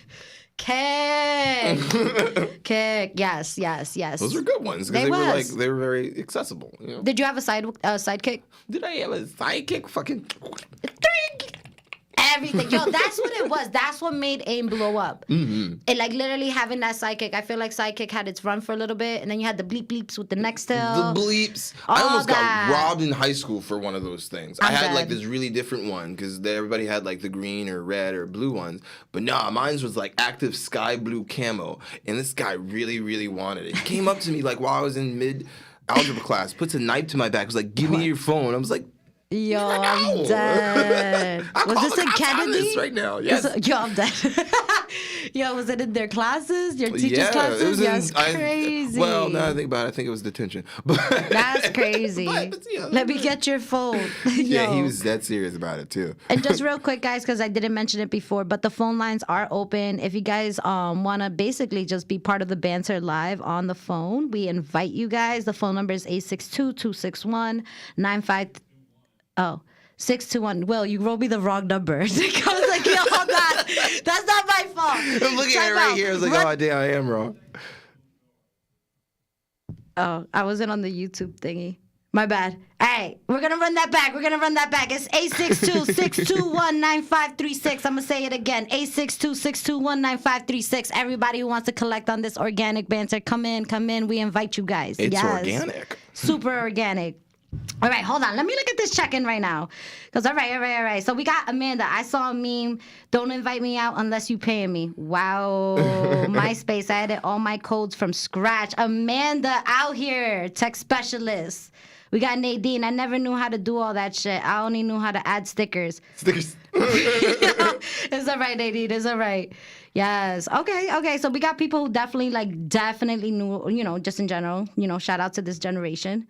And we had an AOL homepage. Yes. Word. Nadine brought it back. Now when I think about it, there was that. And I remember you used to put like different color like backgrounds. Where I you didn't could even change the think color of that. the little AOL man person. Was that for AIM or like what was that for? I You think know that what was I'm like talking the about, AOL right? dial-up initial start page Yeah. where you could like customize what you were about to do on the chat, if I'm not mistaken. Interesting. Yo, shout out to Nadine. You you took the crown on that one because that brought me back. That's That like the brought me start of back. internet, really. Yo, facts. It'd be like all these weird, like, I remember, like, just, they had quotes. Mm-hmm. The girls had quotes. Like, I remember, like, this girl was in a relationship. Loving you is like breathing. I'm like, you're 12. Damn, I'm like, yo, stop bro. playing with me. You Stop getting playing with me. All right, let's transition, Will. Let's transition. Okay, Let's get into okay. the next topic. We talked about social media. Yo, let's talk about Pokemon.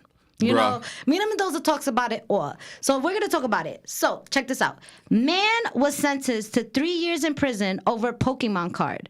A man in Georgia has been charged with fraud after applying for a COVID disaster loan and spending it on a $57K Pokemon card. Yo, we're not going to protect his name because it's already out in print. His name is Vinav Udom Sign. That was his name. That's his name. And he was sentenced to 3 years in prison. He claimed he needed $87K for his small business and then spent $57K on, can you guess the Pokemon card? Charizard? Yeah, it was Charizard. God, what do you mean? Okay, so I'm super curious. Why is Charizard the most expensive Pokemon? It's because it's like it's a fire Pokemon. Why? Because a goddamn dragon. Why? It's a dragon and a holographic. Who doesn't But why want is it so expensive? It's expensive, I think, because of the tradition or the edition. This card was printed. There was a few of them that were printed. Yeah. 1, 2. It was one of very more popular cards during the time. Yeah, Kids were getting beat up. Your facts. Cards. But like also at the same time, it's one of the more notable popular Pokemon. It'd be kind of the same, if not more expensive for like a Pikachu or something like that. I'm just so curious as to why this man didn't.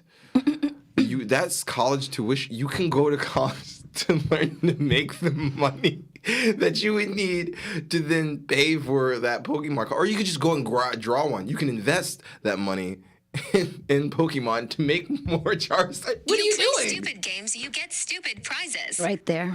Just saying. Just saying. Listen, I had this conversation earlier, and all right. So, who's your favorite Pokemon? Ooh, damn. You just put me out there. I love. Well, I almost said Charizard there. I love Gengar, the little purple. Gengar? Yeah, he's a clown. All right. Constantly scaring people for no fucking reason. Okay. I dig it. I never thought about this before, but I think the most OG Pokemon ever, and shout out to my baby Blaze, he definitely put this thought out there, is Pikachu. Yo, think about it. He was supposed to evolve 8 seasons ago. 8?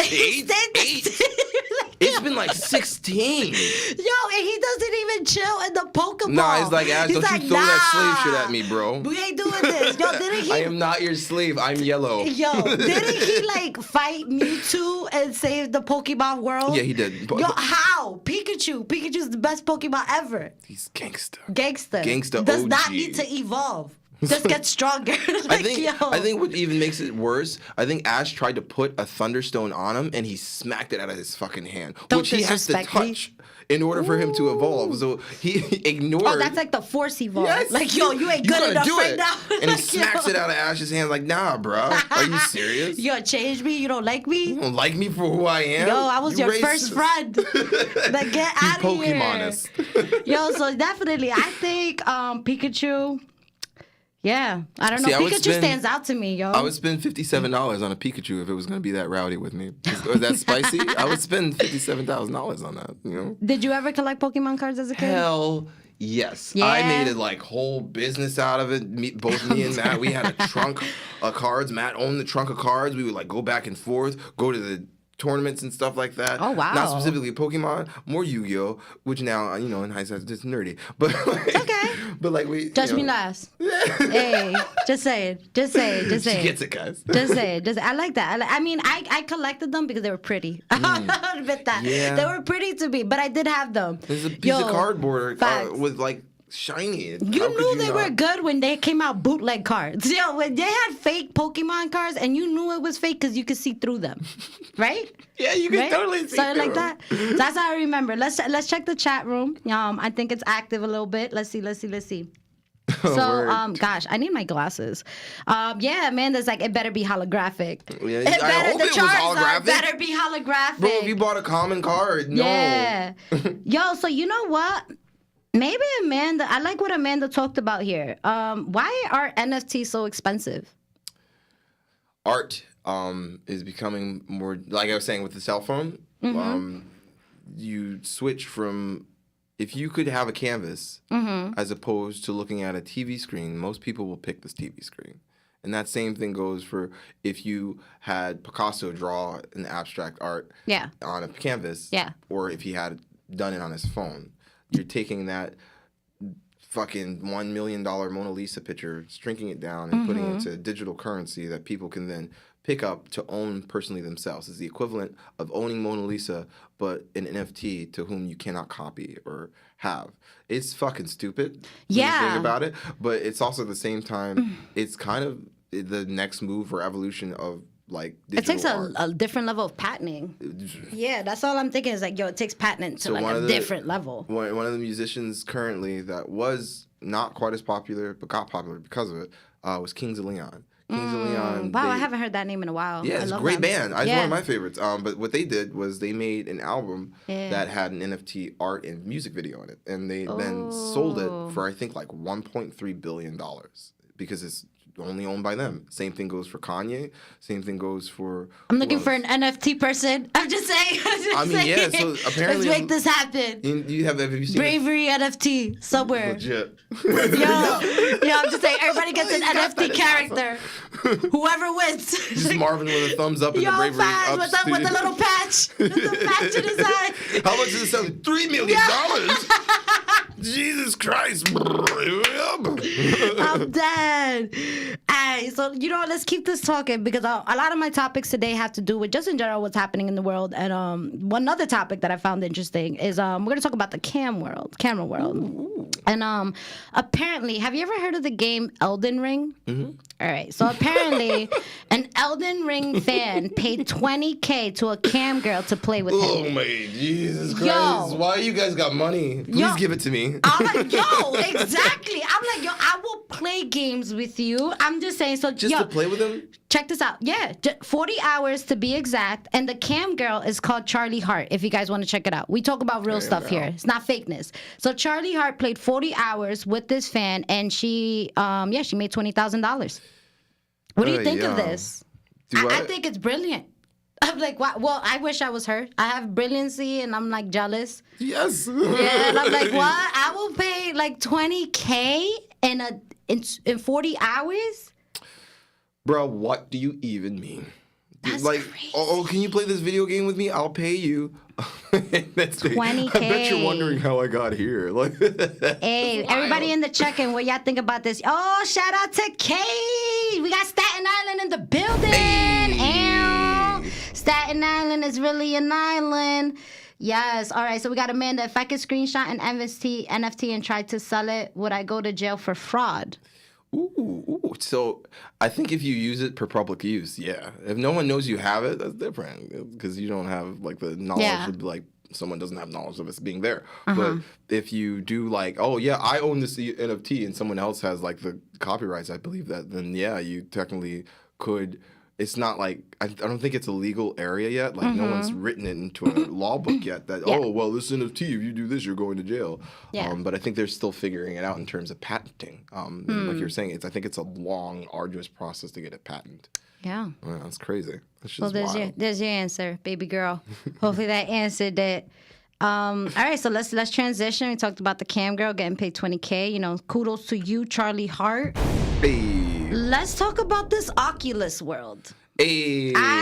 First of all, I tried it for the first time, and I must say, it's a different world. Very different. VR. Yo, what do you think of it? It's absolutely horrifying. Yeah. What is this? Because you think about it. They're two optical fucking things that you're putting right on your face, and like you're literally. It's like you can hear it. I feel like the next step is gonna be like smell. It's gonna be like smell, breaths movement, of things. Movement and actually they have that.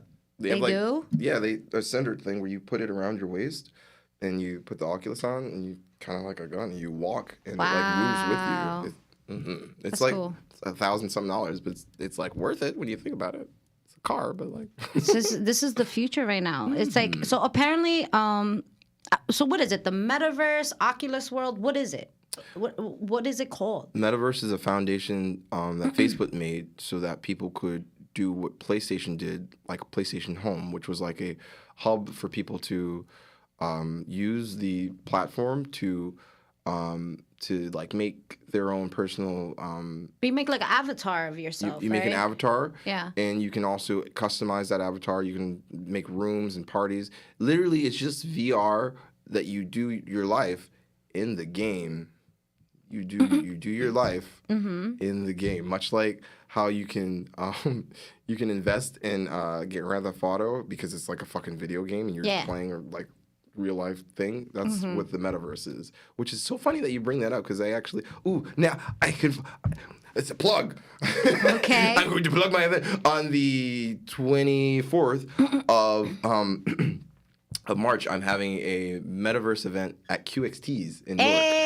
So it's kind of like you can like come and look at VR and stuff. That's exciting. There'll be video games. We'll have some, Bravery Studios will be there. It'd be great. Let's It'll be go. a good time. I'm with it. Yo, everybody that's in the check-in, we're all going into the Oculus world that day. Just saying. Okay, I'm here for it. I mean, I tried a haunted house one, guys. Yo, that was scary. It was. That was scary. I mean, you got farther than I did. I didn't even open the door. I was so scared, guys. I wish that I could like basically record that time because I was in a tutorial part. Like nothing was even happening. I couldn't open the door. I was like this. How is that even possible? Like I'm like, what? I was so scared. It's scary. I'm like, yo, I was scared of breaking into a wall, and then you have to like remember, like I just got to take this off my head. Word. You know, But which I saw you a couple times, like trying to. Yeah, I saw you a couple times. Just saying. I think about it often too, because like you got to think someone had to design that in order for them to play it. You had to have somebody who put together an entire video game. It was like, yeah, I'm gonna put this little scary ass white girl right here. That door is going to open, and then there's a dead baby. Yo, facts. Just gonna climb on your face. Just climb on your face. Climb on your Enjoy face. It. Enjoy it. I mean, that's just the scary part. But they took this whole world and made it even more advanced. So apparently, there's porn. You got porn. I've never seen it. I'm being serious. I want to see it because I want to see what is it like. How real is this? Like, you know, do you got options? Like, you know, damn, shorty, how real is that ass? Yo, though? facts. Like, it's just like, oh snap, and it makes me think because I believe like just 2 months ago, wasn't a woman like cyber raped in the metaverse? Dude, wait. You know what I'm talking about, right? No, the fuck I don't. No? Okay. Yo, talking about? everybody in the check-in. No, it really did happen. So, a female entered the metaverse, and within like 10 seconds, like all these like avatars started coming at her. So all I'm thinking about is like, you know, when I was in that world, I was scared. So I can't picture like 12 million avatars coming at me. I'm like, no.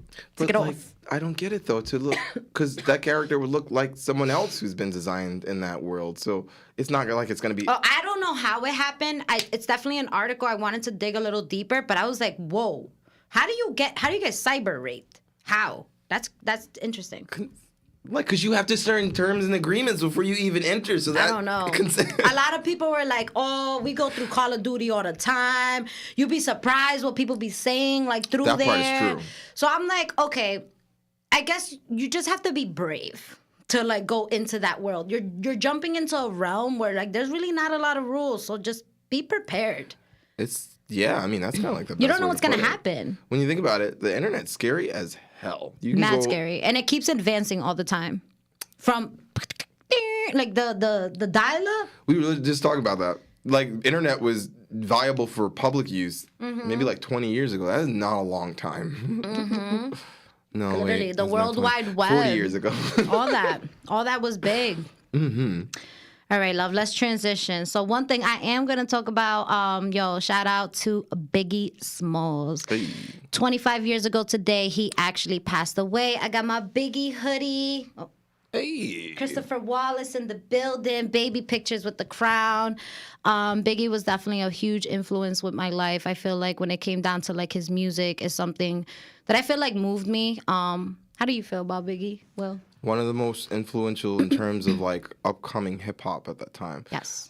Besides Wu-Tang and the rest of them from that general area, it was hard for most people. It was also during like one of the more violent times in America in general, both, you know, East and West Coast with rampant drugs and like gang violence and stuff Absolutely. like that. It's kind of hard for anyone to have to come out of that and then also share that art with the world in a way that was like both not only translatable but something that ended up being like monumental for the New York scene and hip hop in general. Absolutely. So it's kind of like it's a merit. Like it'd be foolish to never acknowledge that person. This is just generally where this all came from, originated, and kind of built up the scene that we have now to the hip hop that we have now. Yeah. And it's never gonna like change, kind of, and it sucks to have that kind of like diminish because of like the things that happen between gang violence and stuff like that. Absolutely, and to this day, even like Biggie, like obviously we lost Biggie today, 25 years ago. Tupac, all these people that unfortunately we lost to those type of like, you know, situations. I feel like we just got to learn how to be better as human beings and support each other a little bit more, and then maybe stuff like this just won't happen again more in the future. But Peace. shout out. Come on, guys. Yeah, Peace. exactly. Peace. We all need a little hug right now, and just to be kind. It doesn't pay to be kind. It's free. So shout out to Biggie, his family. He was such a like monumental person in hip hop. He still remains as one of my favorite rappers. Just listening to the song Juicy, those are one of those songs that I feel like inspires you to be a better person. Like Super Nintendo, Sega Genesis, when I was that broke, man, I couldn't picture this. It's just like, yeah, like I want to be like that. Like, you know, I want to be just that whole like, and like even the history of that song. Like I remember when Diddy gave him the beat, he was like, what the fuck is this? What you giving me, yo? And then like Diddy's like, yo, just work with it. I'm gonna change you. And yeah, even though they had their differences, he was open, he adapted, he evolved, and, you know, he came out great. One of the greatest of all time. Not let the adversity get to him. Facts. Shout out to Biggie. So, yes, we talked about Biggie, gave a little tribute. And, yeah, you know, let's talk about a little bit about, like, these seasons. I feel like the minute we come outside, it's crazy. Different season.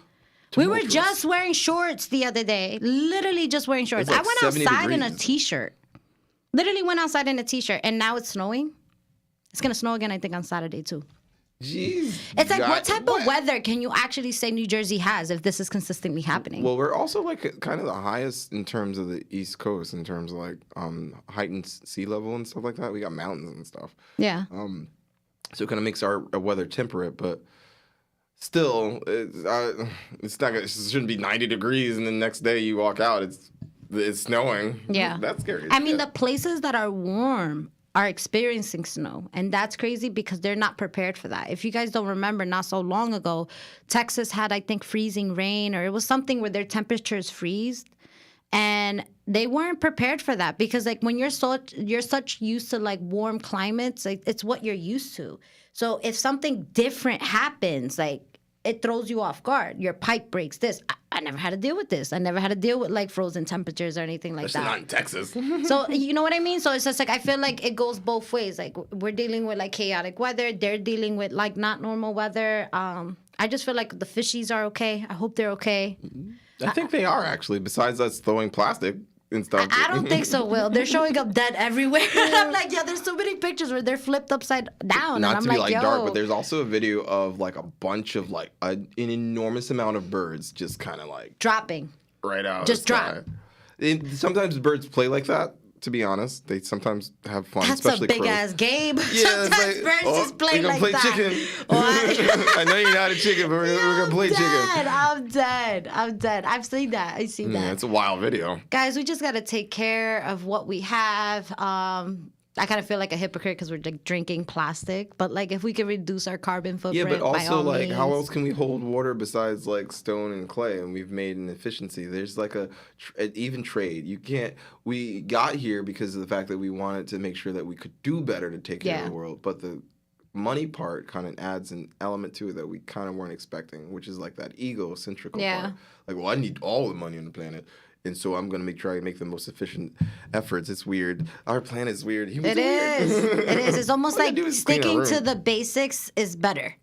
Mm-hmm. You know, it's like, I don't know. We could like, you know, we could jump into different topics with this, but we're going to transition. We're going to jump into another one. So we talked about Cam World, Oculus, Biggie, the seasons. Now I want to talk about like basically households. So like, how was your household growing up? Like, do you feel like your parents were strict? Yeah.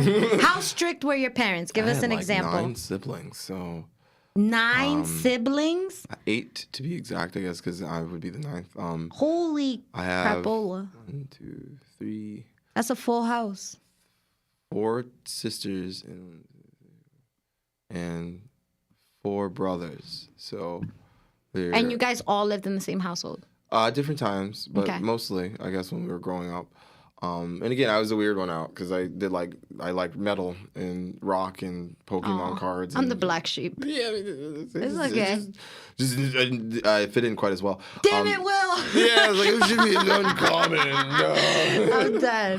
But no, my household was pretty strict. I left, or rather, my parents were like, "Oh, you gotta be an adult. Go out there at the age of 18." So I've had from 18 to like 3 or 4 where I've spent most of the time inside the house.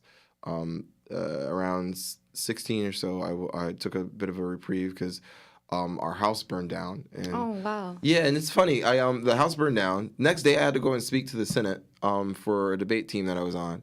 And I asked him, I was like, so what are you guys going to do about response time for emergency crew and so on and so forth? He was like, next question, you son of a bitch. My house burned down, by the way, you son of a bitch. And I kind of like walked on stage. It was a crazy thing. But like household wise, besides it burning down, was very strict. We, my parents were very specific about like people being over. I couldn't have girls over. I still did it.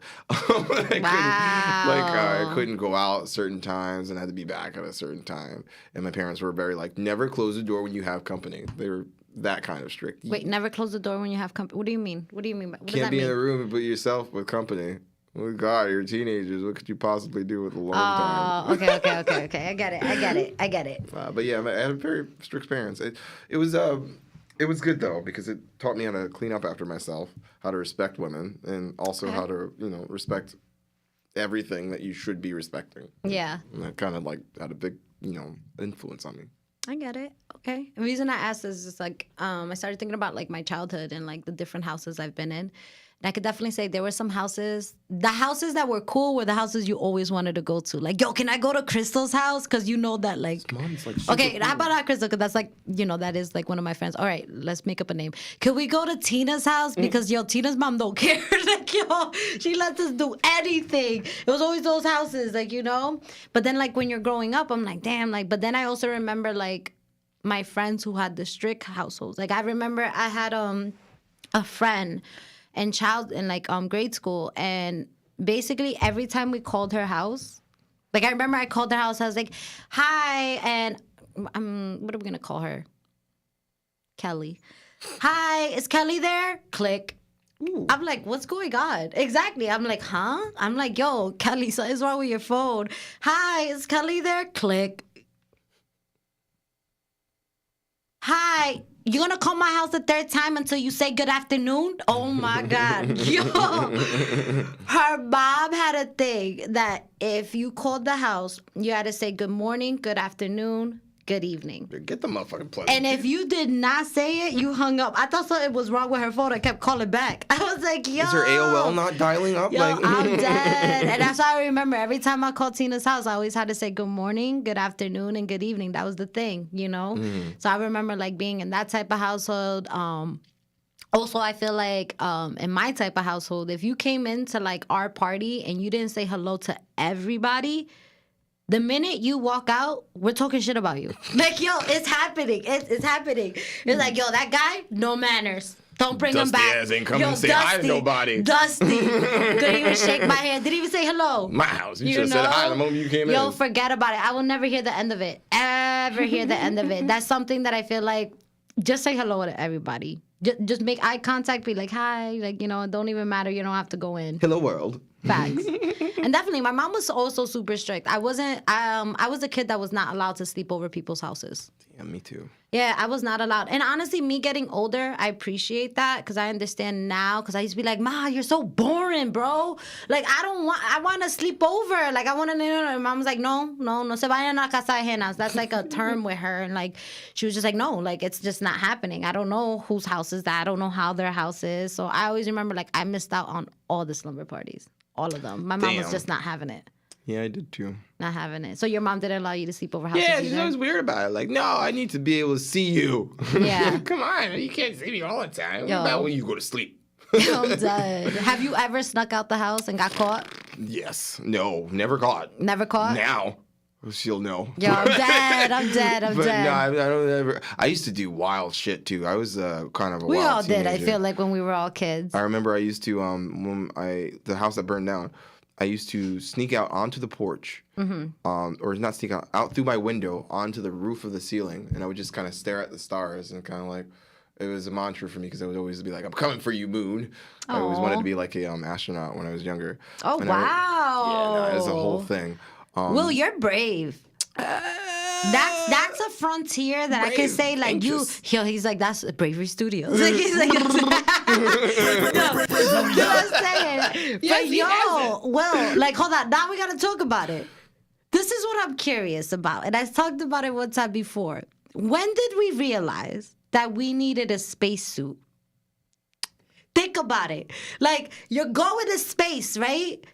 Like, when did we realize that, like, oh, like, you know, because, like, if you die, you die. Like, how you know? That is one of the most astounding questions Yo, I've ever heard. who opened the window? Like, yo, who? Like, what happened? What happened? Hey, guys, it's black out there. Like, yo, think about it. that's weird. That's the thing to think about. Yo, because, like, Yo. once you in space, that space frontier is just another world. That's one of those high questions that'll never leave my brain. Yo, I'm sorry. Think about it. I always have that in my mind. I'm like, these are the things I think about sometimes at night. Like that. This is how my mind works. Yo, shout out Thank to you, because I was gonna Marv. sit there for a good 3 hours trying to figure that out. Oh, well, yo, shout out to Marv. Marv came through with the answers. Marv came through with the knowledge. He straight up said, like, they did experiments before they actually put people in space. They put robots. Sputnik, Russian people? Well, I get scared saying that name here. Oh, yeah, right. Yeah. So basically they expect, yo, I'm sorry. I feel bad for the monkeys, though. Mm-hmm. Oh, my God. Well, they had imagine to be what the was ones? going through their mind. Like, yo, what is happening? I guess I'm going on a trip, huh? Yo, but that's crazy, you know. But yo, kudos to you. That's brave. Yeah, I remember when I was like maybe 4 or 5, Mm-hmm. my art teacher had mentioned about us like looking at space for art reference or something like that. Yeah. And I was like, wow, what is this? What is space? What is space? And Yeah. I thought for a good long, 3 years after that, I was like, I really want to be an astronaut. I would tell my mom. And then that turned into magician. And then that turned into comic book Magicians writer. are cool. Yeah, right? They're fucking cool as shit. I still intend to like learn some magic. So whenever somebody's like, oh, do you have a business card? Which one? Got multiple. I do it all. I like this. Okay, so I'm learning a lot. All right, so we're going to transition real quick. Let's talk about one more topic. You know, we can still keep talking, but I got to talk about them. Scammers. Scammers. How do you feel about them? Well, it depends on what you're scamming, really, I guess. But if you're gonna scam, it's kind of a fucking. That's not nice. Yeah, I feel like that's been the like talk of everything. Like if you look on like Netflix and like what's going on in that world is like you got Inventing Anna, the Tinder Swindler, all these like the scamming shows that What, are is coming that a out. show? Yeah, Tinder Swindler. No, it was an actual person that. I don't know if you know about it. Okay, so just a guy that was scamming women and their money. He scammed them almost like out of $60,000. And it was a good-looking guy. These were good-looking women. They weren't like desperate or anything. I don't know. That's why he was a swindler. He was able to swindle these things. Now, Inventing Anna, that's a series that I must say everybody get into it. There's a whole bunch of memes about her. The girl that plays Ozark, curly hair girl. Don't know what her name is. Forget. Little white curly hair girl, but she's actually the starring lead of the show, so shout out to her. Definitely check it. I feel like with scammers, you gotta be very ballsy to be a scammer. You gotta be super confident in what you're doing and all that. I got scammed one time. I got scammed in the most simplest way, and I'm gonna share this story. Do you remember in New York City, and they'll do it like in time? I was so stupid. Like, yo, that ass. Like, yo, I was with my, at that time, it was like an ex a long time ago. And like, you know the games that they bring out where they put a pebble and they try to hide it, but it's a scam? Mm-hmm. Yeah, I got scammed off of that. Like, they were like, yeah, put $5. Put $20 if you want it back. Next thing you know, I was $100 down.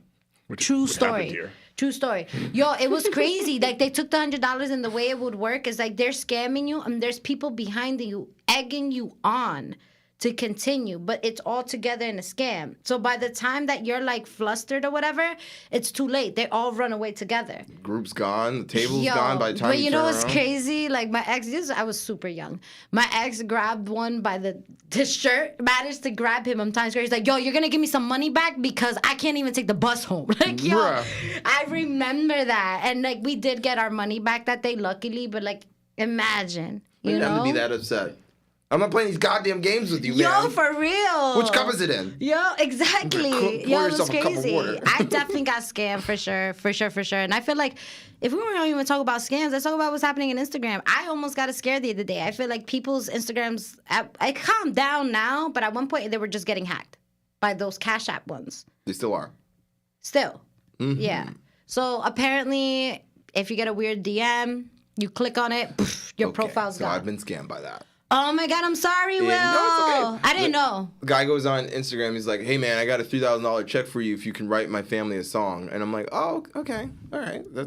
He was like, "Yeah, let me pay you first." I was like, "I don't really do that. I wait until the work and efforts are done before I take any payment." Yeah. And I went and he gave me like a picture of a check. I should have known it was something wrong there if he took a picture of the check. Yeah, he sends it to me. And he's like, just scan it on your PayPal and then upload it from there. I'm like, all right. So I do it in PayPal and scan it up. And it eventually starts to get approved, I think. It was like going through approval. So then I texted So you him. were seeing it progressing. Yeah, it was like processing. I'm like, You were like, this okay. shit's legit. Okay, yeah, and I come back the next day, and PayPal's like, "Oh, you fucking sketchy as hell. We will never be casting a check from you again." And I cannot cast a check on PayPal. Hold on, time out. Back. It's a very good sound effect. They wrote that to you? Mm-hmm. Yes, you're because of your recent transaction history. I was about to say, I was like, who's in charge of that PayPal's writing like, to "Nah, bro, nah, you scamming? you sketchy, bro. Sketchy as hell." No, they blocked my account, so now I can't fucking upload checks to PayPal. But did they take anything from you?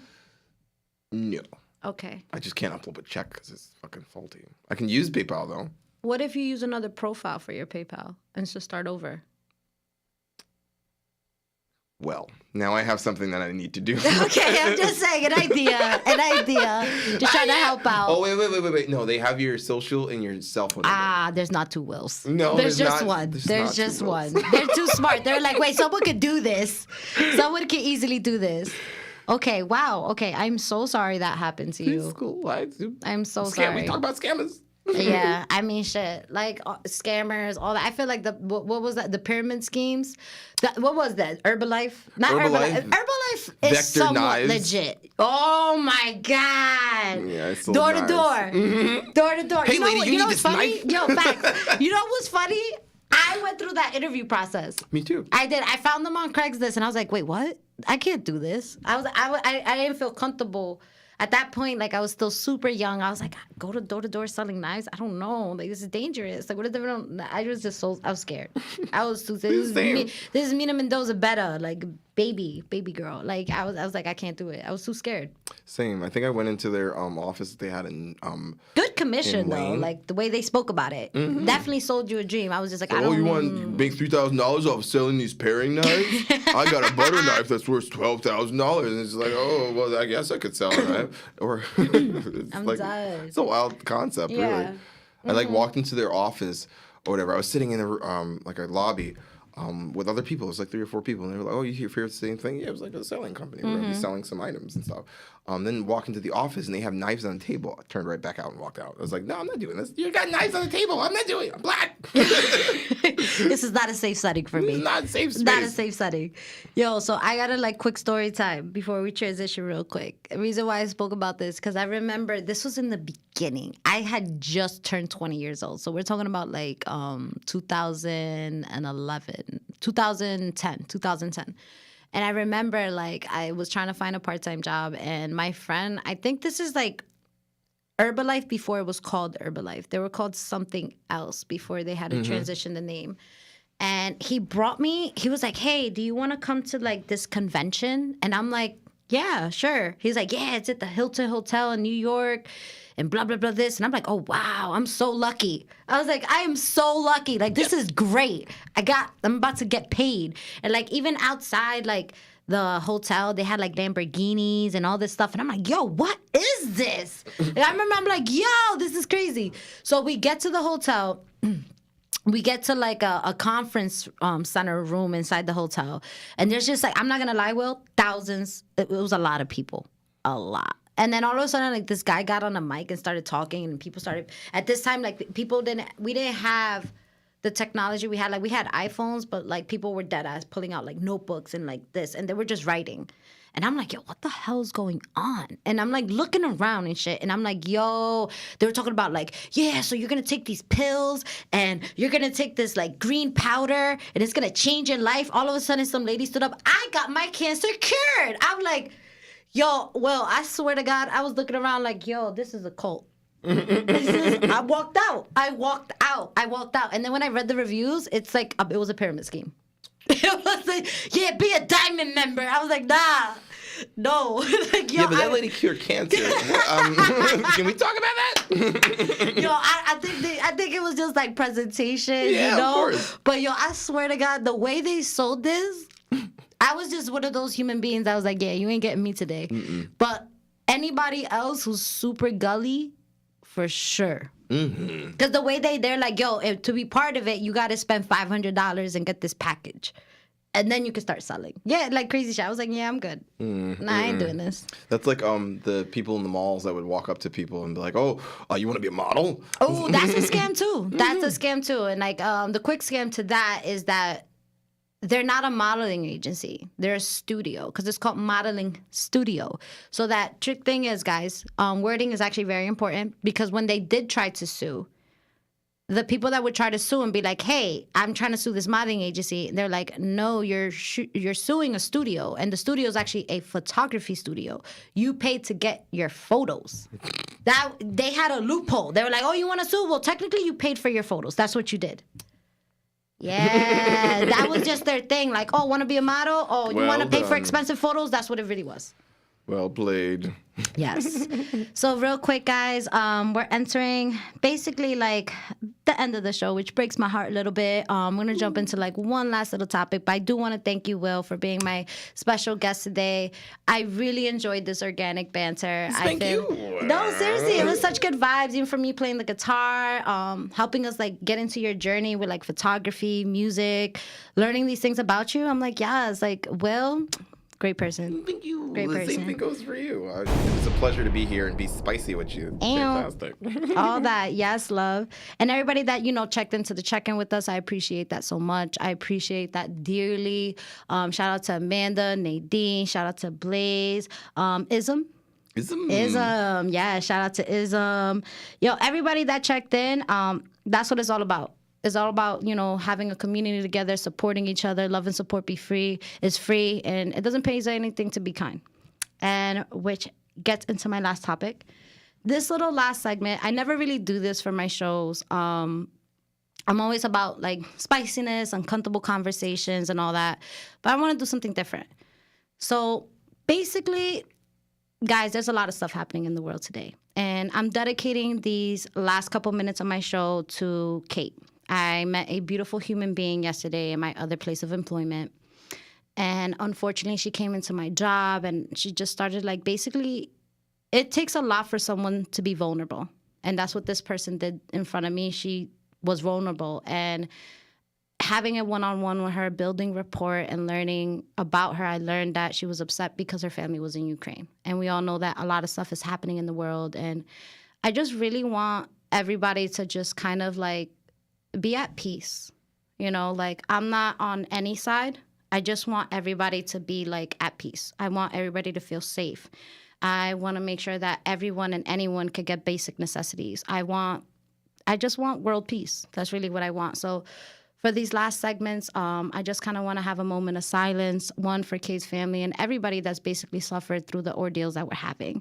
So again, thank you everybody for tuning in, and this one's for you, Kate.